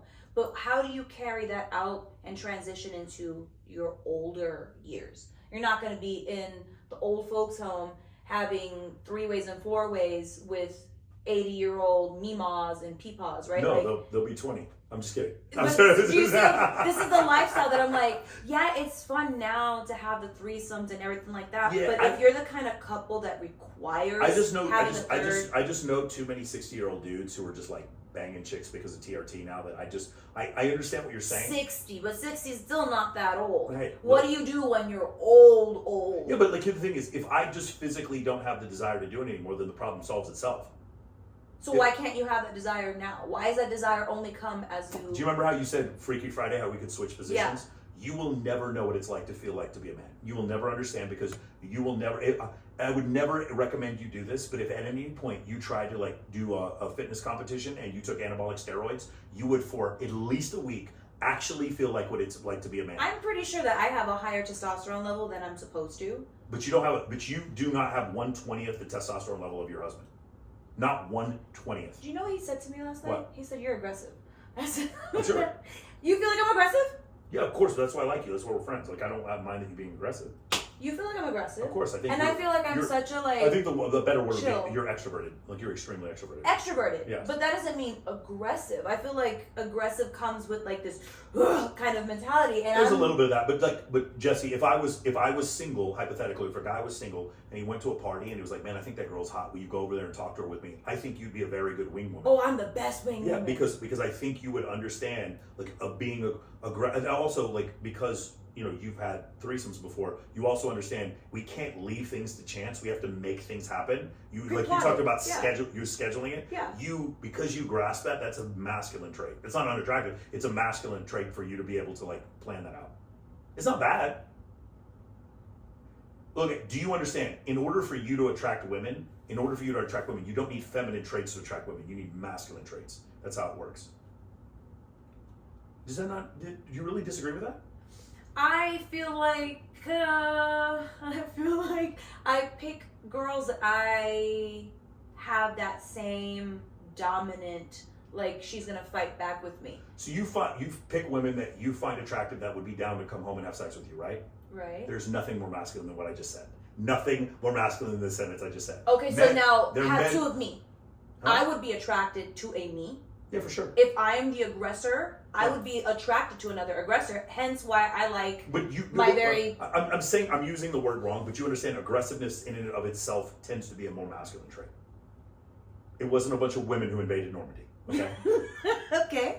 Yes. That makes sense? Yes. So just in general, that tends to be a more, like for instance, I had a squadron commander, and she was female, and she was very, very strict. She was a feminine woman who had a masculine trait, and that she was a good leader. You can still have a masculine trait. It's not an insult. That's not it. But like women who consistently have threesomes, who know how to pull a girl. Pulling a girl is a masculine fucking trait. You know it is. Now, if you have a girlfriend who's like, oh, it's just like we're gonna take Molly and just like whatever happens, we're just gonna feel the energy and blah blah blah. That's a feminine trait. But you know what those people have? They don't have threesomes because it doesn't work. Because some other dude comes in and sticks his like. The people who are the best at that are when girls understand she's down, let's go now. Not she's down, let's sit here and talk and have more drink. No, you gotta get it when the fact that you even know that, Jesse, proves my point. The moment you get that even little bit green light, like it's like lime green, yellowish, you start. Let's get out of here. Oh, we don't need to stay at this party anymore. Let's head back to the house. Even better. It's like, hey, let's go to an after party, but we need to stop by my place real quick and just grab something before we leave. Oh, I'm sorry. Am I snitching on you? I apologize. But you understand. I'm not putting a thought into someone's head that we're gonna go somewhere else. I'm bringing you back home, and I'll be like, yo, you need to just cuddle with me in bed. Because this is just such game that men would do. Like that's my point. It's like cuddle not bad. in bed is a guy. Yeah, let's just come over and cuddle. We're not gonna have sex. That's game. That is fucking game. You know what I did on 4th of July? What? I made him set up my stripper pole. Uh-huh. And I decked out the entire downstairs living room with like disco lights and my galaxy light with the Yeah. stars, and I blasted my Bose sound bar, and I made this into like a strip club, and I told my bisexual slash stripper slash female friend to come over, and I was like, it's 4th of July, and then I fed her drinks, and I took like Fed her drinks, got the whole place set she up. loves because she loves to drink. If I don't No, drink, I understand what you're saying, but this is game. Like, I you're gave her running the guy things that she game. likes. This is guy game. okay. But I gave her the things that I know that she likes. I Mhm. made her comfortable. I bought things that I knew she liked to eat, things she liked to snack on, and I was just like, oh, let's teach You're me like some Michael moves. Jackson with little kids. You bring Yeah, like little what? toys to Neverland. No, I just like teach me stuff on the pole, and then I was like, oh, come do it with me, and then I, like got myself in there. I was like, hey, him and I are gonna go shower. We feel so sticky from being on the pole. Do you want to come shower? And boom, Of that course. was my 4th of July. But I felt like I treated it like a girl would. Like I took care of her the way that I would want someone to take care No, of me. that's showing empathy. But like, remember what Cat Williams say? I got satin on my sheets. I don't need no motherfucking satin, but bitches do. You remember what he said? He goes, No. I got some Hennessy. I don't drink no motherfucking Hennessy, but I don't bitches do. drink. Blech. I know, agreed. My point is, Cat Williams. dudes do things specifically to attract women that they normally wouldn't have. If a woman would have sex in a cardboard box, a man wouldn't buy a house. Like, that's the thing. We do things in order. That's called game. It's called having game. You just have game. But you can have game as a female. You can have I game agree that as your a game is very female. feminine, I- just like extra You dainty. had the intent of having sex with this woman and were assertive and aggressive to do so. That is a masculine trait. I'm not insulting you. I'm telling you that that's what that was, and that's perfectly fine. That's admirable. It's admirable to you. All right, let's quick fire like 2 Yes. questions. No, let's do them all. Come on. All of everyone. them? Let's do all of them. We've gone through 2 Okay. out of this I whole believe 20. you. I believe you. So I asked you what's the red pill thing that you consider. So we'll call you maroon pilled. Red pill adjacent, I think, is probably better. Me, Adam Sosnick, he considers himself red pill adjacent too. We're not quite red I don't pill. know who Adam Yeah. Schnauznick is. What is the craziest thing that you've heard the red pill teaching? Like, what's the most outlandish thing that you're like, that's just blatantly ridiculous. I can't handle that. Blatantly ridiculous. I mean, in general, it's like women who are clearly physically attractive that guys are calling like 2s and 3s. I think that part's a little ridiculous. And It's then funny to me that Fresh ended up getting a girl pregnant, allegedly, that looks like the girls that they make fun of. That look like the girls that they talk shit on. The OnlyFans, So enhanced. right, but when they talk shit, but Fresh and Fit do not talk shit about saying that they're ugly. What they say is that these women think that they can lock down a man when they can't. And they locked him down. Well, they didn't lock him down. She locked down a relationship and got pregnant by a man. So she wasn't in a relationship with Fresh, and there's some other things that are going to come out that make this woman look very bad. I've seen the recordings. Okay. Yeah, this isn't even going to be close to what you think it is. Yeah, I just complete. So when they say that anything. girls There's are still twos legal when they're to- not really twos. Yeah, I found that part. We had Tiana Jacqueline on, former Miss Nevada, and they called her ran through a hoe, and I was like, "Are you out of your fucking mind?" What? Yeah, it's insane. She's one of the most beautiful girls I've ever seen in my Okay, life. it's just crazy to me. It's like the guys would say that. So that part is pretty And she insane. can sing, and she yeah. That you can't- part is insane. Yeah, she's gorgeous. And what was the other part? There's a couple other things where it's like, there's a few like,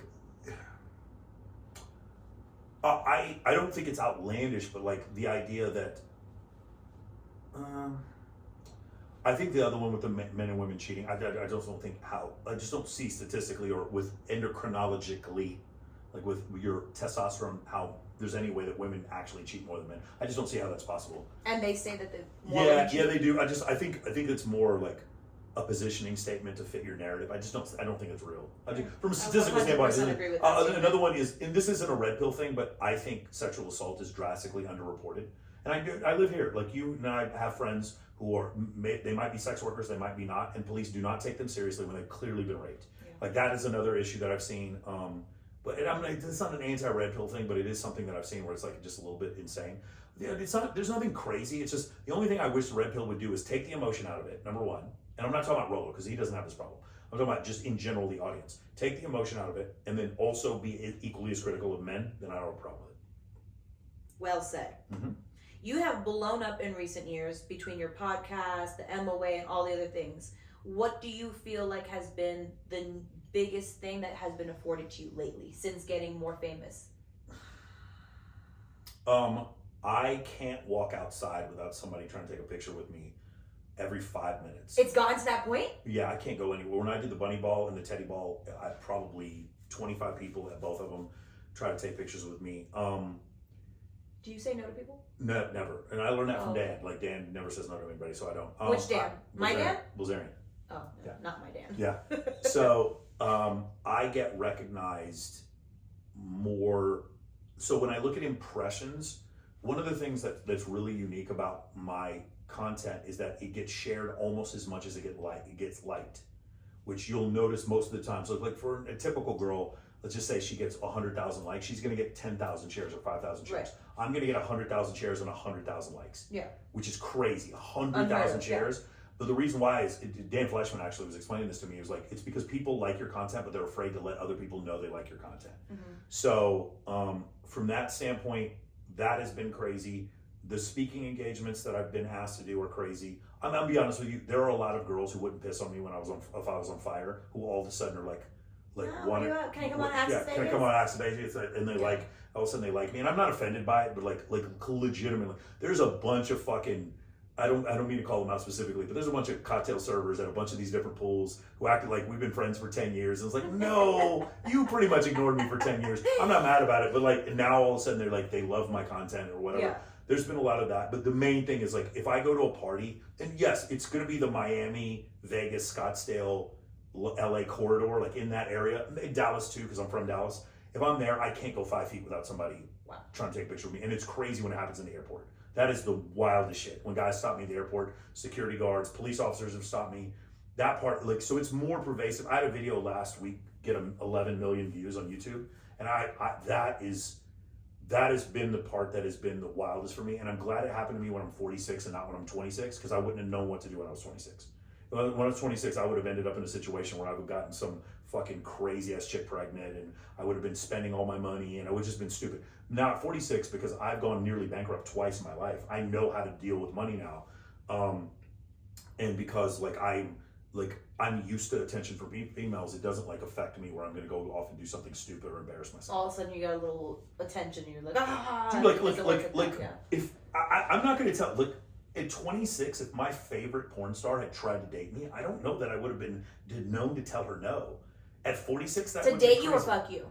I don't think at 26 you would have dated a porn star. Yeah, but I think you probably would have fucked her. No, but I wouldn't have known any better. I was so desperate. I didn't know better. I wouldn't know what the fuck I was doing back then. I was stupid. I'm the first to admit I was stupid in my 20s. And so that's the thing. Like, you're probably right. I probably wouldn't have dated her. But what would have happened was I would have given way more credence to some woman who wasn't worth my time in my 20s than I did now. So I'm glad that this is happening now. Yeah. As opposed to when it was happening before. And you've gradually built up to this because you've always been, I guess I would say, in town famous. Yeah. Everyone's always known we call who it you local are. Celebrity. Yeah, local celebrity. That's what we sell. But I mean, you have now more than just Vegas. You've become much bigger, so it's giving you the time to gradually acclimate yourself to your newfound fame. I want to get to 200,000 subs on YouTube because there's a few people that I want that are like ignoring me right now. I know they're ignoring me, and I want to get to the point where they can't ignore me. You feel like they need more credibility. They want more credibility from you before being okay. Yeah, so I heard this one guy, and he said, and I totally agree with him. He's like, I won't go on a podcast unless there's 100 episodes. So I'm at 122, and that's awesome. And this is my number 1. Yes. I got a long way to go. But that's a big one. But like, there's a few doors that I want to still see open. Like, I would like for Pierce Morgan and like say Chris Williamson to ask me to come on. Like, I want to get big enough to where that happens. At that point, like, I'm never gonna go on Joe Rogan. I'm never gonna be that big, but like almost to that size. Don't ever say that you will not get to that point because you have had. I'm sure things happen now that you would have never thought were gonna happen. Agreed. Back then. No, you're right. That's definitely happened. You'll get to that point. Yeah, I think because I sell a product, I think that's why I feel that way. But yeah, I'd like to at some point have David Goggins on. Unfortunately, David Goggins.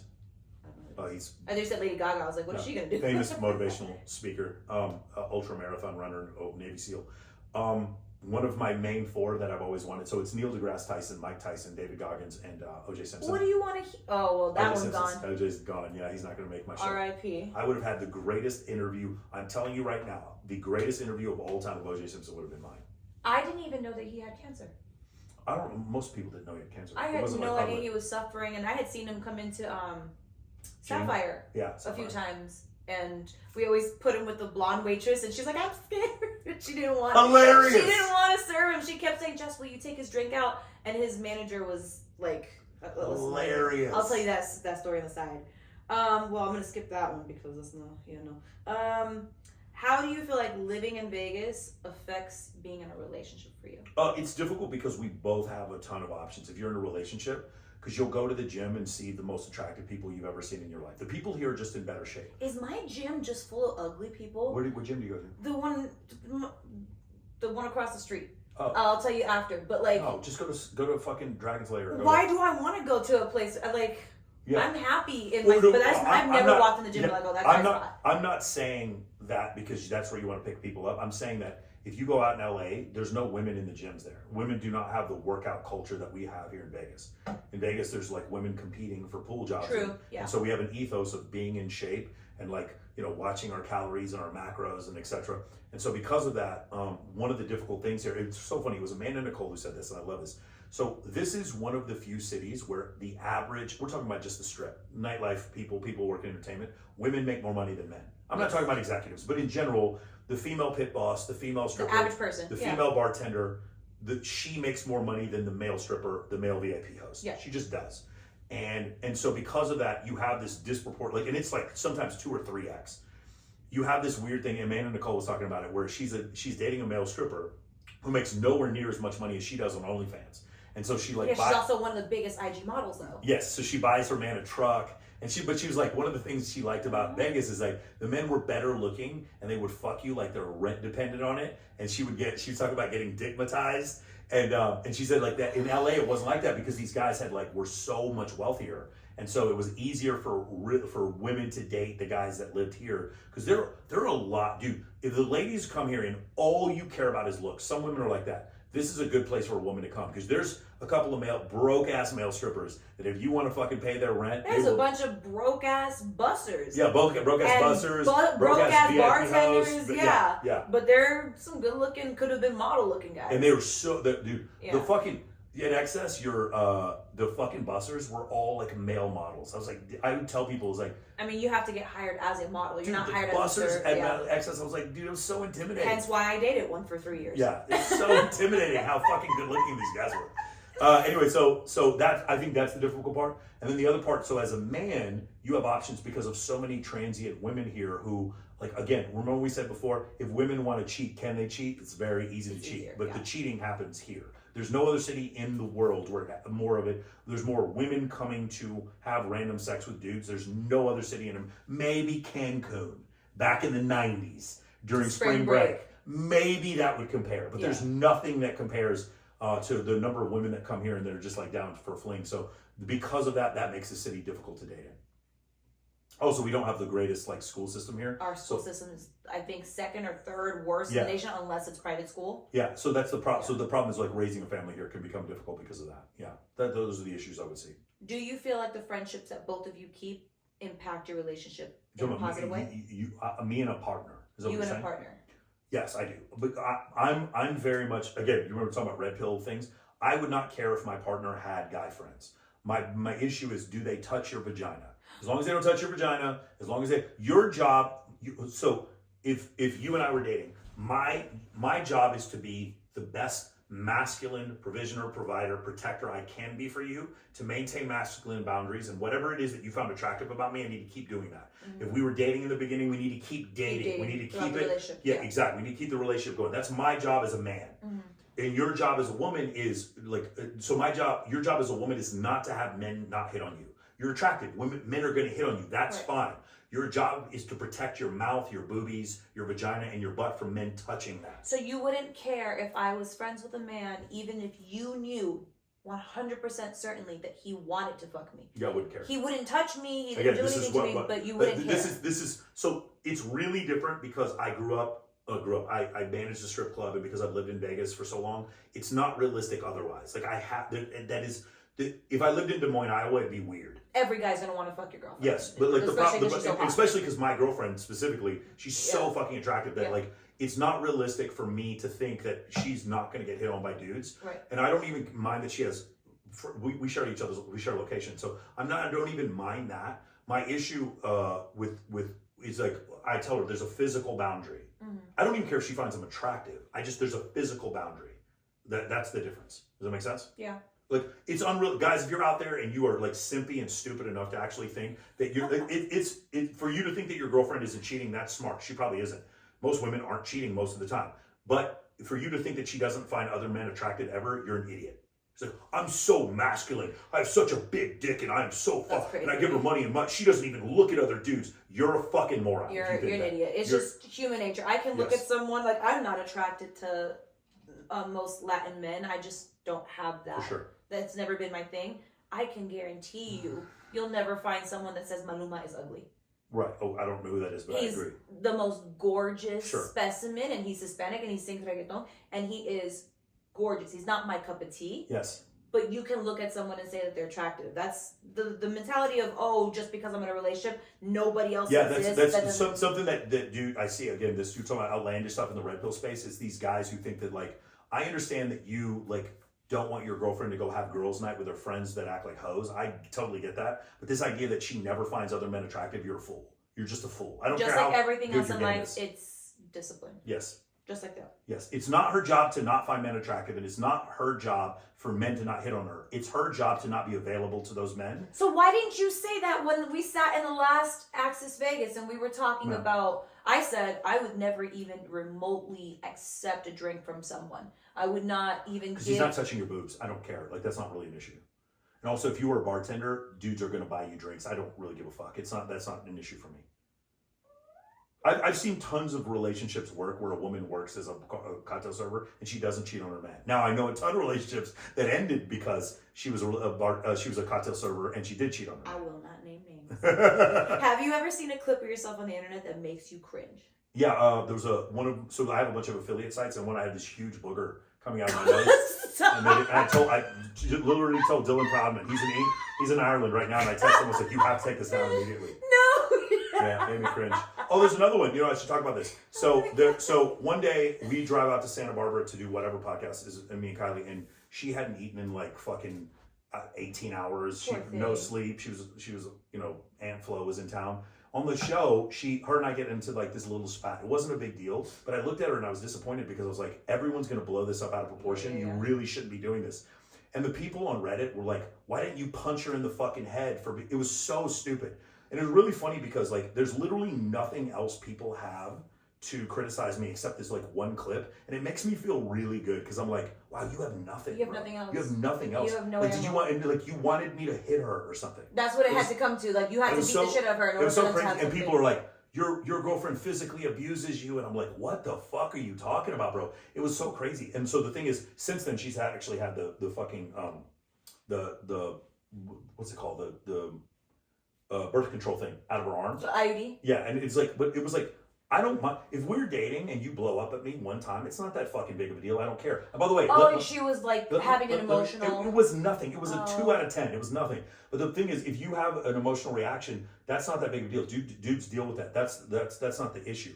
It's just like one of these situations where like the guys, what they want the reaction to be is like violence or something. Like, I don't know what you thought. That is why women hate the Andrew Tate / red pill adjacent men who are like. But I don't think Andrew Tate would have said no, not hit a woman, but it's a lot of that extreme narrative. Yes.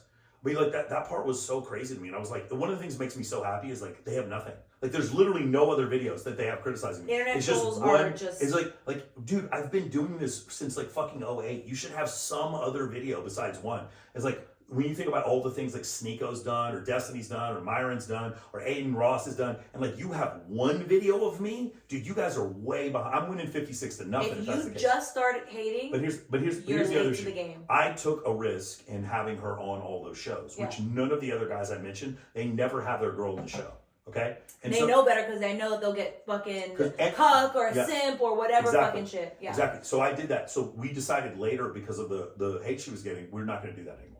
So we're going to keep her out of the media because of the fucking criticism that she was getting. That was which just is so sad because anybody who doesn't know who his girlfriend is, she is the sweetest, funniest, and for being as young as she is, she's extremely intelligent. She's intelligent and she's very funny, but she's sweet to me. She's not sweet to everyone. No, I agree with that. She's a fucking rattlesnake. She's She's strong-willed. Yes.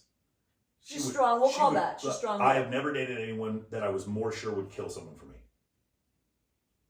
That's so romantic. You can clip that sentence over. That's I have so never dated sweet. anyone that I was more sure would literally go get her fucking. I would kill for you too, babe. She's got a Glock 17 and 100% she would use it. She's a badass. I fucking love her. No question whatsoever. All right, just one, not a bunch, just one. One single answer. What is the number one piece of advice you would give to men? Have female friends. I would over every other piece of advice. Well, so the thing is, all the other advice is cheap and easy, and everyone gives it. But no one was telling men to have a bunch of female friends before me. I was doing it in OA. That is the thing I'm known for, and it's the most controversial thing that I say to a lot of these people. And now they're all starting to come around. You cannot teach social circle without the concept of having female friends. Every single fucking busser you know, VIP host or promoter you have ever met has female friends. Every dude that you know, if you, let me just gonna ask you a question. You know the guys who have like 200-300 body count. Mm-hmm. Do they have female friends? You have a lot of female friends, yes. Why are you talking to me? Yes, Michael, you have a lot of female friends. Okay, so, but like you even know guys who are male strippers yes. and there's like they'll have female friends that they're just not attracted to. Do you understand? Okay, on dating apps, men right swipe 55% of the time and women right swipe 5% of the time. Most men are attracted to most women. Most women are not attracted to most men. So because of that, most men don't have the capability. There's no girl he's not attracted to, right? Yeah. I find most women to not be attractive. I'm to the point now where I've lived here long enough. I've seen it all. I've seen it all. Been to the Playboy Mansion several times. You've fucked it all. You've touched it all. I don't know about that last part, but I find most women to not be attractive. And so because of that, it's very easy for me. By the way. Which I find attractive. It's very easy for me to find. So like, I'll give you a couple examples. Lindsay Palas and Masha Didok. They're not my type, but when I look at them, like they are incredibly pretty. They're beautiful. They're so beautiful. Yes. But Masha's not my type. And like, if you've seen my type, you know Masha's not. But so because of that, why? Because I feel like Masha has that same thin body. Her boobs are much smaller, but is that what it is? Is that the component? So if you threw Kylie's boobs on Masha, she would be like 10 times hotter than you. So I'm not. Masha has a runway model, New York runway model look, and she's also Eastern European. I like the track star look. Does that make sense? Okay. Yeah. Just a slight more athletic build to it. Kylie, okay. Kylie, I like the track star look, and Kylie is the track star with boobs, right? With the 6-pack abs. So like that's why in Lindsay Palas, same kind of thing. Lindsay Palas is so aesthetic. When you look at her, it's like this woman is very beautiful, super symmetrically just beautiful, but she's just not my type. And because of that, Kylie and Masha are my friends. And guys are like, but you secretly want to smash. I'm like, I've been around so many women. Again, remember what I'm telling you. I'm telling you, Masha Didok is beautiful, and I'm telling you that Lindsay Palas is beautiful. But my point is, like, from their standpoint, they're not like I'm not Masha's type. Masha's not my type. So that's why we're good friends. We can be friends. What about Lizzie? She has huge boobs, and they're natural, right? Who's Lizzie? Lindsay. I don't really like real boobs. Neither do I. What is that? I don't know. It's weird. I love them big and round. Fake as shit. What? I could not like. How big is too big? I could not find like. I love talking to Lindsay Palas. She's one of my never actually met her in real life. She's one of the number one people I want on my show, but like weird, like she's not the track star. Does that make sense? Which is my type. Right. And so because of that, like it's really easy. I'm not saying she's unattractive. I'm saying it's very easy. It's just not your type. It's very easy for me to be friends with her. How big is too big? How small is too small? I've seen 1200 really work well. But 1200 is different. Like this is 5. Yeah. And these are double G's. But you have. I had natural boobs to begin with, so like 1200 on me would be 1200 on somebody else would be just like a C cup. I've seen girls with no boob flesh before pull off 1200, but they're usually 5'11". Yes. I've seen 1400 work on a girl once where I thought it was okay, one time, and this girl was very tall, where 1400 was okay, and she had a little mush. She was like not super fucking lean. I think if you're super, The leaner you are, the more if you're round, stretched out they look. I think because I do like them bigger, 800 to 1,000 is totally fine. If you already have boobs, like 800 is fine, or like 5 to 700 is fine. For those of you who don't know, we're talking about cubic centimeters. We're talking about cc's and breast implants. Yeah. I've seen 500 with a girl who already has boobs is fine, but I just like big fake boobs. So like it's. Do you like them firm or do you like them super squishy? I don't. So the problem with the super squishy sometimes is when they're either rippled or you have the issue where they're like. Well, the bag needs to be overfilled if you want the double thing. What's it called? The double thing where it's like you can see where the implant begins and the fucking flesh ends. I like. You talking about the gummy bears? No, not the gummy bears. If I was gonna say like the best ones I've seen are the best ones I've ever seen are Kylie's, and then after that it would probably be like the ones with the fat transfer. Because you can't push them together. We're getting way too much into breast implant talk. If we went down this road, you'd be shocked at how much shit I know. Like, but it's like sometimes the pocket where the implants stay, they're too far apart. And then so sometimes they'll do fat injections on the middle, and I think that works. Or you could just get the muscle clipped. I got my muscle clipped. And they stay together. They took 2 inches of my muscle over here. They cut it off, and then they stitched it closer so that it would stay. Oh wow, okay. You can do that. I've seen the internal bra thing they've done. Yeah, which Claudia did, the internal bra. Yeah. And that, she said, was super painful. Yeah. Do you know that bra turns into collagen?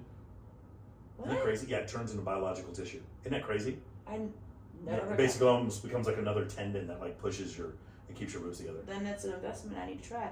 But firm or squishy? What do you like? I like them like I like big, round, symmetrical, not too hard. No, I like them hard. I like them. Do you like hang or no hang? Oh, no hang. I like no hang too. No hang. I love that. I hate that mine hang. I hate that I could feel them like. I hate that I can tuck things underneath. I don't hate when they hang, but I prefer. I would prefer the like ultra high profile Mentor, whatever they're called. You know what I'm saying? You know what's crazy is that like, I have ultra high. Kylie doesn't think like she criticizes her own boobs. Her boobs are phenomenal. She's crazy. She told me the other day she wants to get them bigger so that her rib cage looks smaller. And I'm like, you're insane. I remember the first time she got naked in front of me, and I could not believe how perfect she was. Like it's ridiculous. Like it's absurd. You can't let her get all. What do you mean? Like now that she lives here in Vegas. And you brought her here. Terrible. Yeah, you cannot let her get spoiled. She compares to everyone. You cannot let her get ruined and rotted out by other people's chirping of what she needs to look like. There's no way for me to stop that. She doesn't. She has her own job. She goes to school. There's no way for me to stop it. It's well past that point. Gotta protect her. It's well past at all costs. Yeah. Oh no. You gave the best advice for men to have female friends. What is your number one advice to women? So pay attention to a man's actions and not his words. Men are very fucking simple. So it's just action. So what you do is if you're like, he keeps telling me he loves me, but he only calls me after 1 a.m. His actions are telling you what he wants as opposed to like what his words are. If he wants you to meet his parents and like, again, an action would be, he shows you on his IG, like that kind of stuff. Those are actions over words. Like all of you knew before Kylie did that I was serious about her because you saw me posting pictures with just her on my IG and everyone commented on it and it took her a while to catch up. Yeah. She didn't believe it. Well, it's going to be hard coming from a guy like you who is not normally a settle down kind of guy and you're always surrounded by other women. So like you might have posted me today doesn't mean that it's going to last or that it's But I never post pictures with just one girl. Like very rarely. Yeah, sure. And so unless it's Kindly, who's my best friend. So like it's pretty rare. And so that took a while for her to grasp what was going on. And as it should. Everyone else knew I was serious except her. So like that was kind of thing. But the point is, it was my actions. That makes sense. So women, don't be listening to men. Watch what they do. Okay, so now here's the second best piece of advice for men and women. Women need a guy friend who's a complete and total fucking whore. A total And a guy whore. needs a complete whore. And a woman and a guy needs a total slut female friend. And who is going to be completely, you're platonic with, and they're completely and totally honest with you. You know who my slutty male friend used to be? Who? Me? Yeah. What are you talking? Shut the fuck up. That's so mean. You got demoted. Oh, you say that. Now that you're in a relationship. But like you need a girl to like show you the 7 guys she's texting at the same time, sending them all You the always same say that, and I don't nudes. know any girl that's texting 7 dudes Bro. at the same time. That's crazy. Put a 1 in the chat if you're a lady texting 7 dudes at the same time. And then sending nudes to multiple dudes, like let them. They think that you're a virgin. They think you've been with 2 guys. Like let a girl completely disillusion you. I think guys would benefit greatly from that. And then also she can double as a wing girl, and I think that's a good thing. For women, you need a hyper masculine player, dude. The problem with that is often the girls start catching feelings for the guy. Yeah, I can see that. Which goes back to what I said before: attraction cues versus comfort cues. Yeah, she's constantly watching him. And she's like, every girl finds him attractive. He's sleeping with these girls. They like come back because the sex apparently is good. Like she starts seeing these cues that he's an attractive guy and he's not hitting on her. Eventually she starts catching. That's the only caveat I would say is like a girl having like a male friend who's like a super slut is that often the girl will catch feelings. Like that's something that happens sometimes because pre-selection. So MOA stands for Men of Action. Yeah. For someone who is watching this content and doesn't know what Men of Action is, you want to explain it? And then also when you explain it, I would love to know what the biggest life-changing factor of MOA would be for somebody. If you want to level up your leadership, communication, networking, and dating skills, that's what Men of Action would be for. In the end, what I want you to be, you're the guy that everyone meets their girlfriend through. You're the guy that all your female friends meet their boyfriends through. You're the guy everyone gets their job through. You're the guy everyone finds their vendors through. You're the hub. You're the hub. You're Dan Fleischman. Okay. You're the guy. You're the guy that everyone finds their, like when I need an SEO specialist, you're the first guy that I would turn to. If I want a book recommendation, you're the first guy. One thing I love, Your Next 5 Moves, a book by Patrick Bet-David, one of the things he says is you book drop, you don't name drop. You notice that's a thing I like to do. I like to book drop, not like to name drop. And so if you wanted to be that guy to where like everyone wanted to be around you because they knew just being around you was an incredible value to their life, and you were incredibly valuable to a bunch of people as far as raising money for charity, finding people jobs, finding people relationships, etc., whatever, and you're the hub, then you should join Men of Action. Third, if you can't replace your job, your girlfriend, and your social circle in fucking 15 minutes, you don't have enough abundance, and I will teach you to have that much abundance. That's what I teach in the program. Damn. Who is your most successful client to date? Man, it's a tough one. So I have one client, he's probably 5 feet tall. He's surrounded by beautiful women all the time. I have another client who's paraplegic. He's doing actually surprisingly well, really well with women. I have another client who has suffered from some brain damage, and you can see like there's some, and he's fucking, he's killing it. He's throwing these fucking photo shoots, and they look so fun. I have another client, former client who had a fractured neck, and then he started throwing these huge parties, partying with like Drake and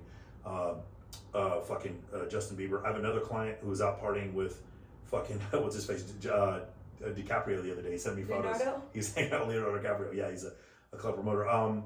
Most successful client, it's tough to say. I have one client, he's a major F-18 pilot in the Marine Corps, and he just married this Brazilian model. I would say that's a success. Yeah, it's a pretty good one. There's a few MOA marriages that have happened. It's tough to say. It just depends on what the thing is. I have one client, this is my favorite because he's under 6 feet tall and he's Indian, and he's dating these beautiful women in New York because he just followed my directions. So that's another one that I think would be pretty cool. Women, plural. No, well, right now he's dating one woman. Oh, okay. She's rich. She pays for all this shit, dude. It's pretty crazy. And then financially, several of my clients get the job of their dreams because I do go over how to do job interviews really well. Several of my clients started their own podcasts.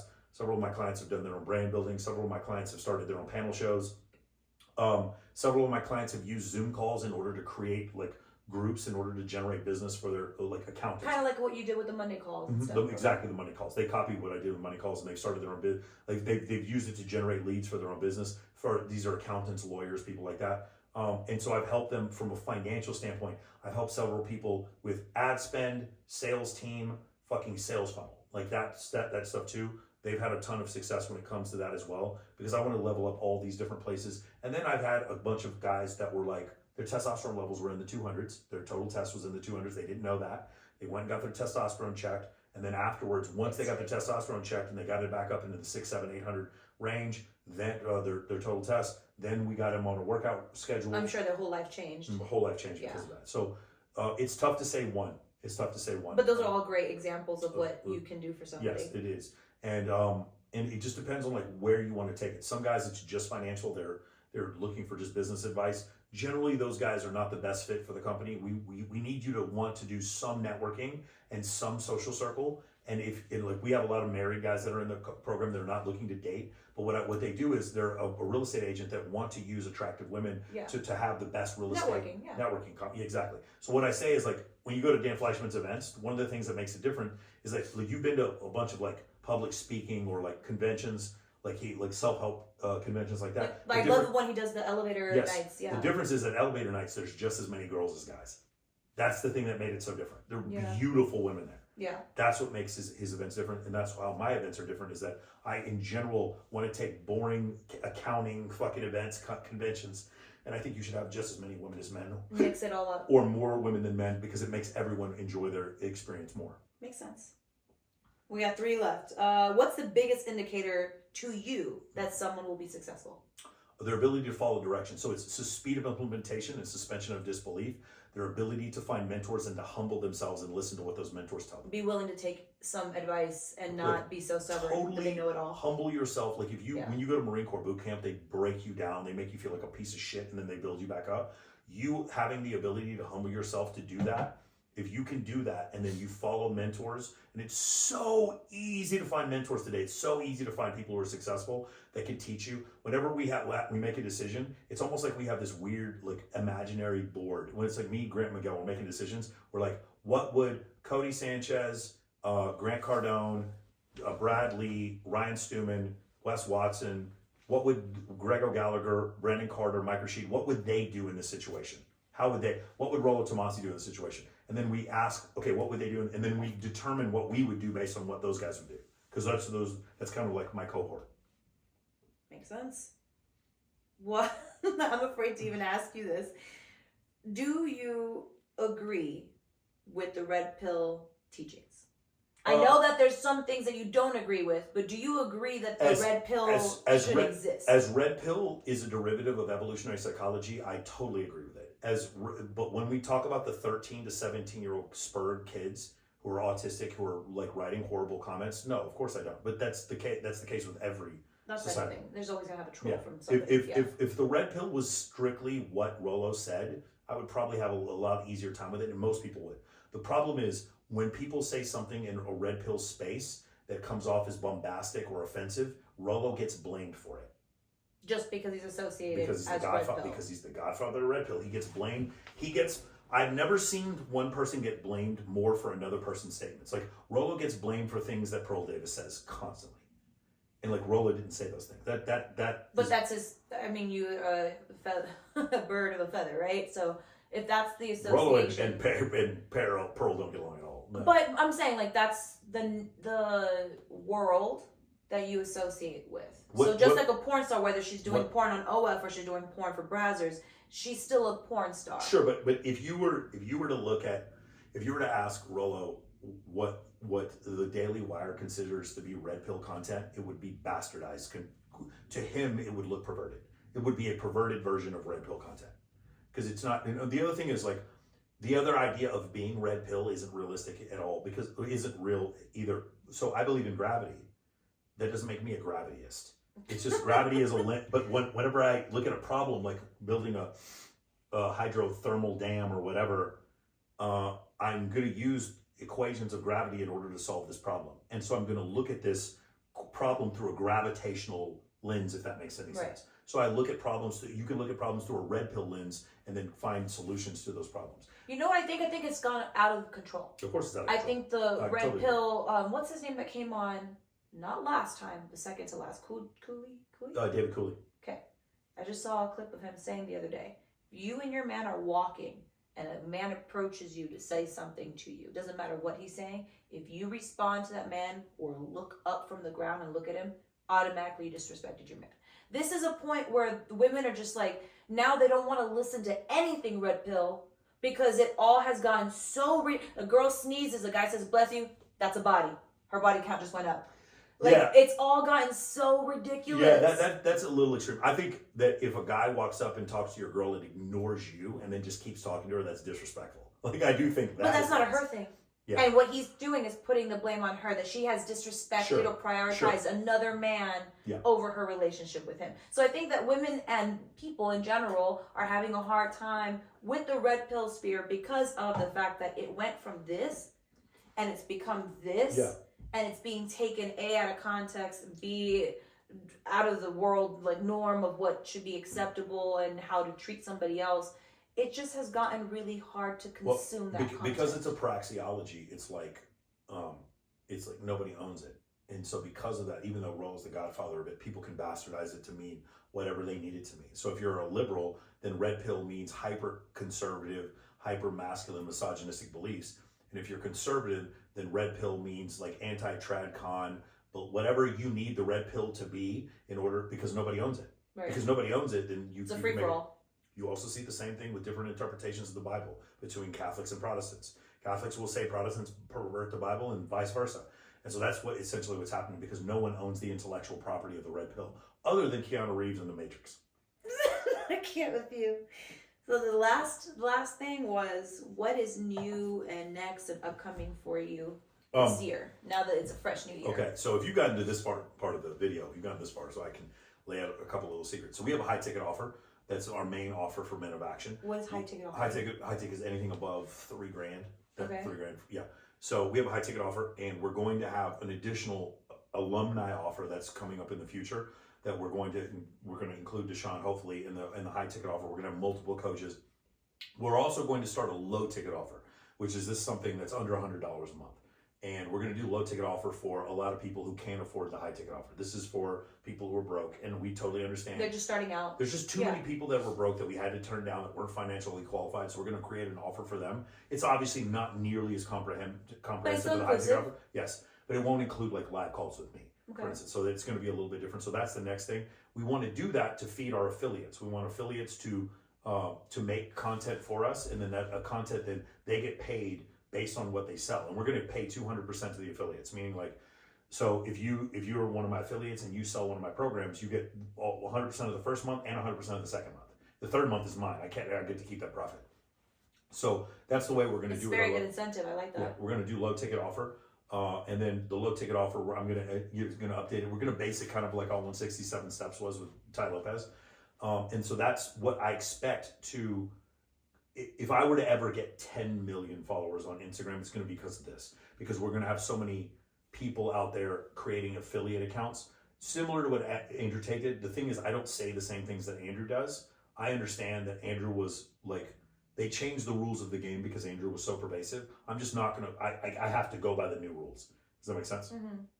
So that's essentially what I'm planning on doing in the future. I'd like to get on bigger shows. And I know a lot of people like, I used to think the problem was people were offended by what I was saying, but then I realized, no, I'm just not big enough. Like, people just don't know who I am.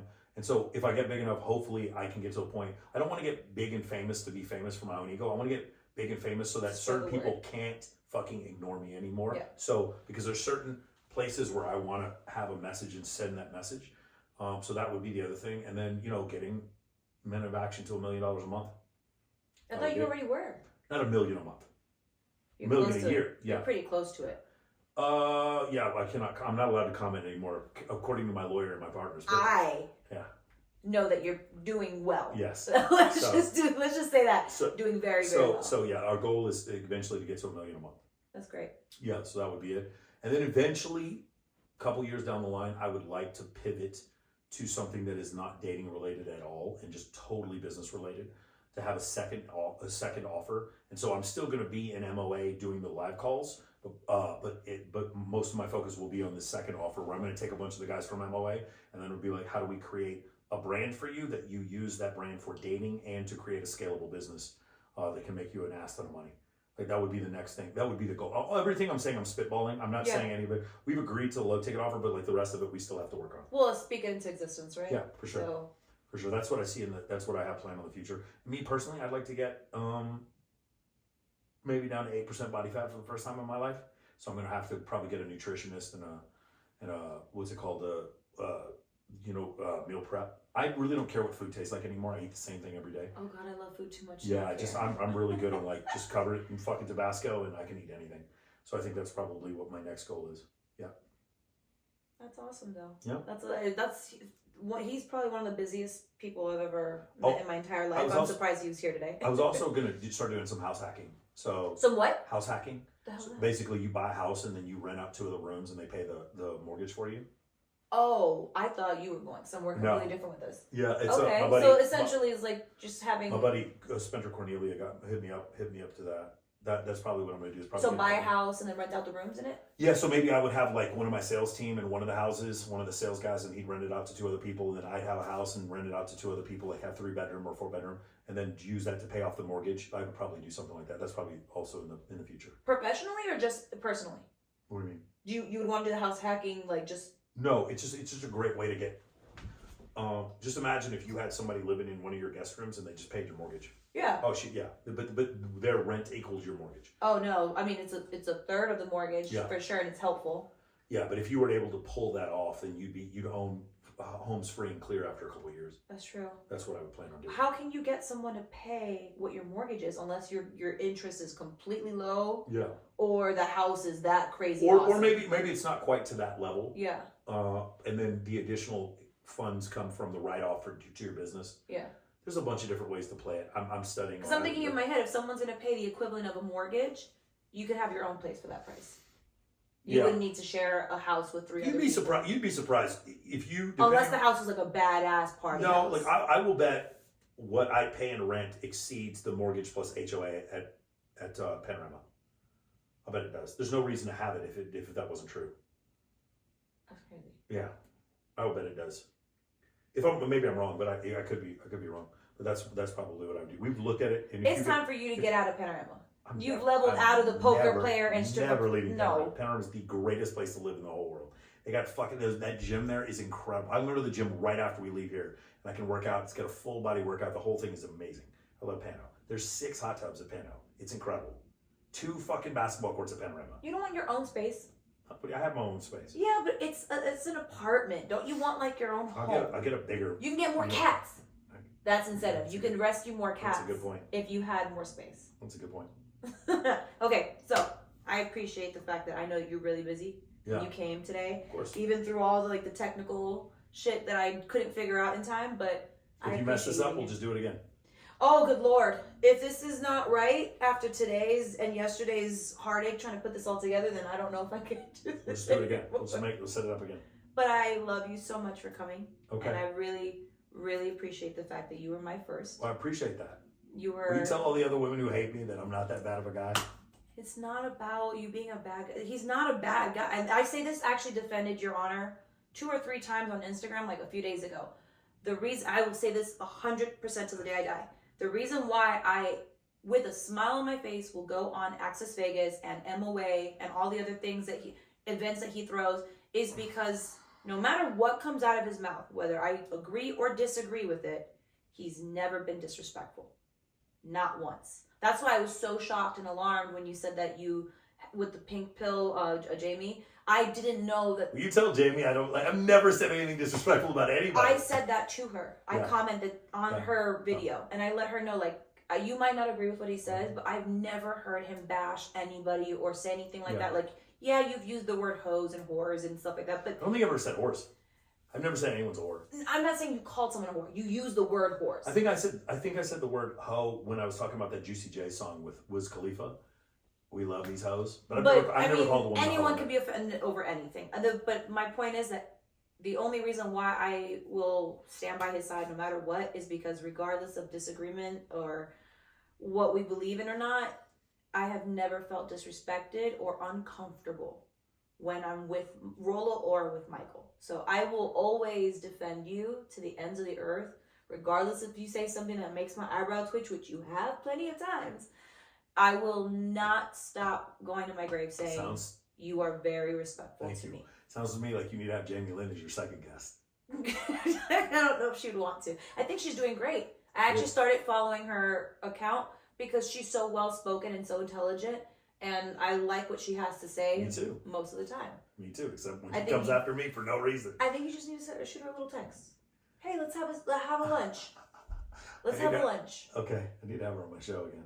You and her man and you and Kylie, you little double date and just sit her down. For sure. All right, thank you so much for coming. I appreciate it. I'm going to put all of his links and all his stuff in the description. You guys can follow and subscribe to all his social medias as well as mine. And I hope we can do this again with Rolo too. Okay. And see if we can throw him in the 100% mix. Rolo will come on this. I hope so. 100%. Aw, thank you, Michael. I appreciate that. I'm hoping that none of these turned off. Oh, thank God. Thank God.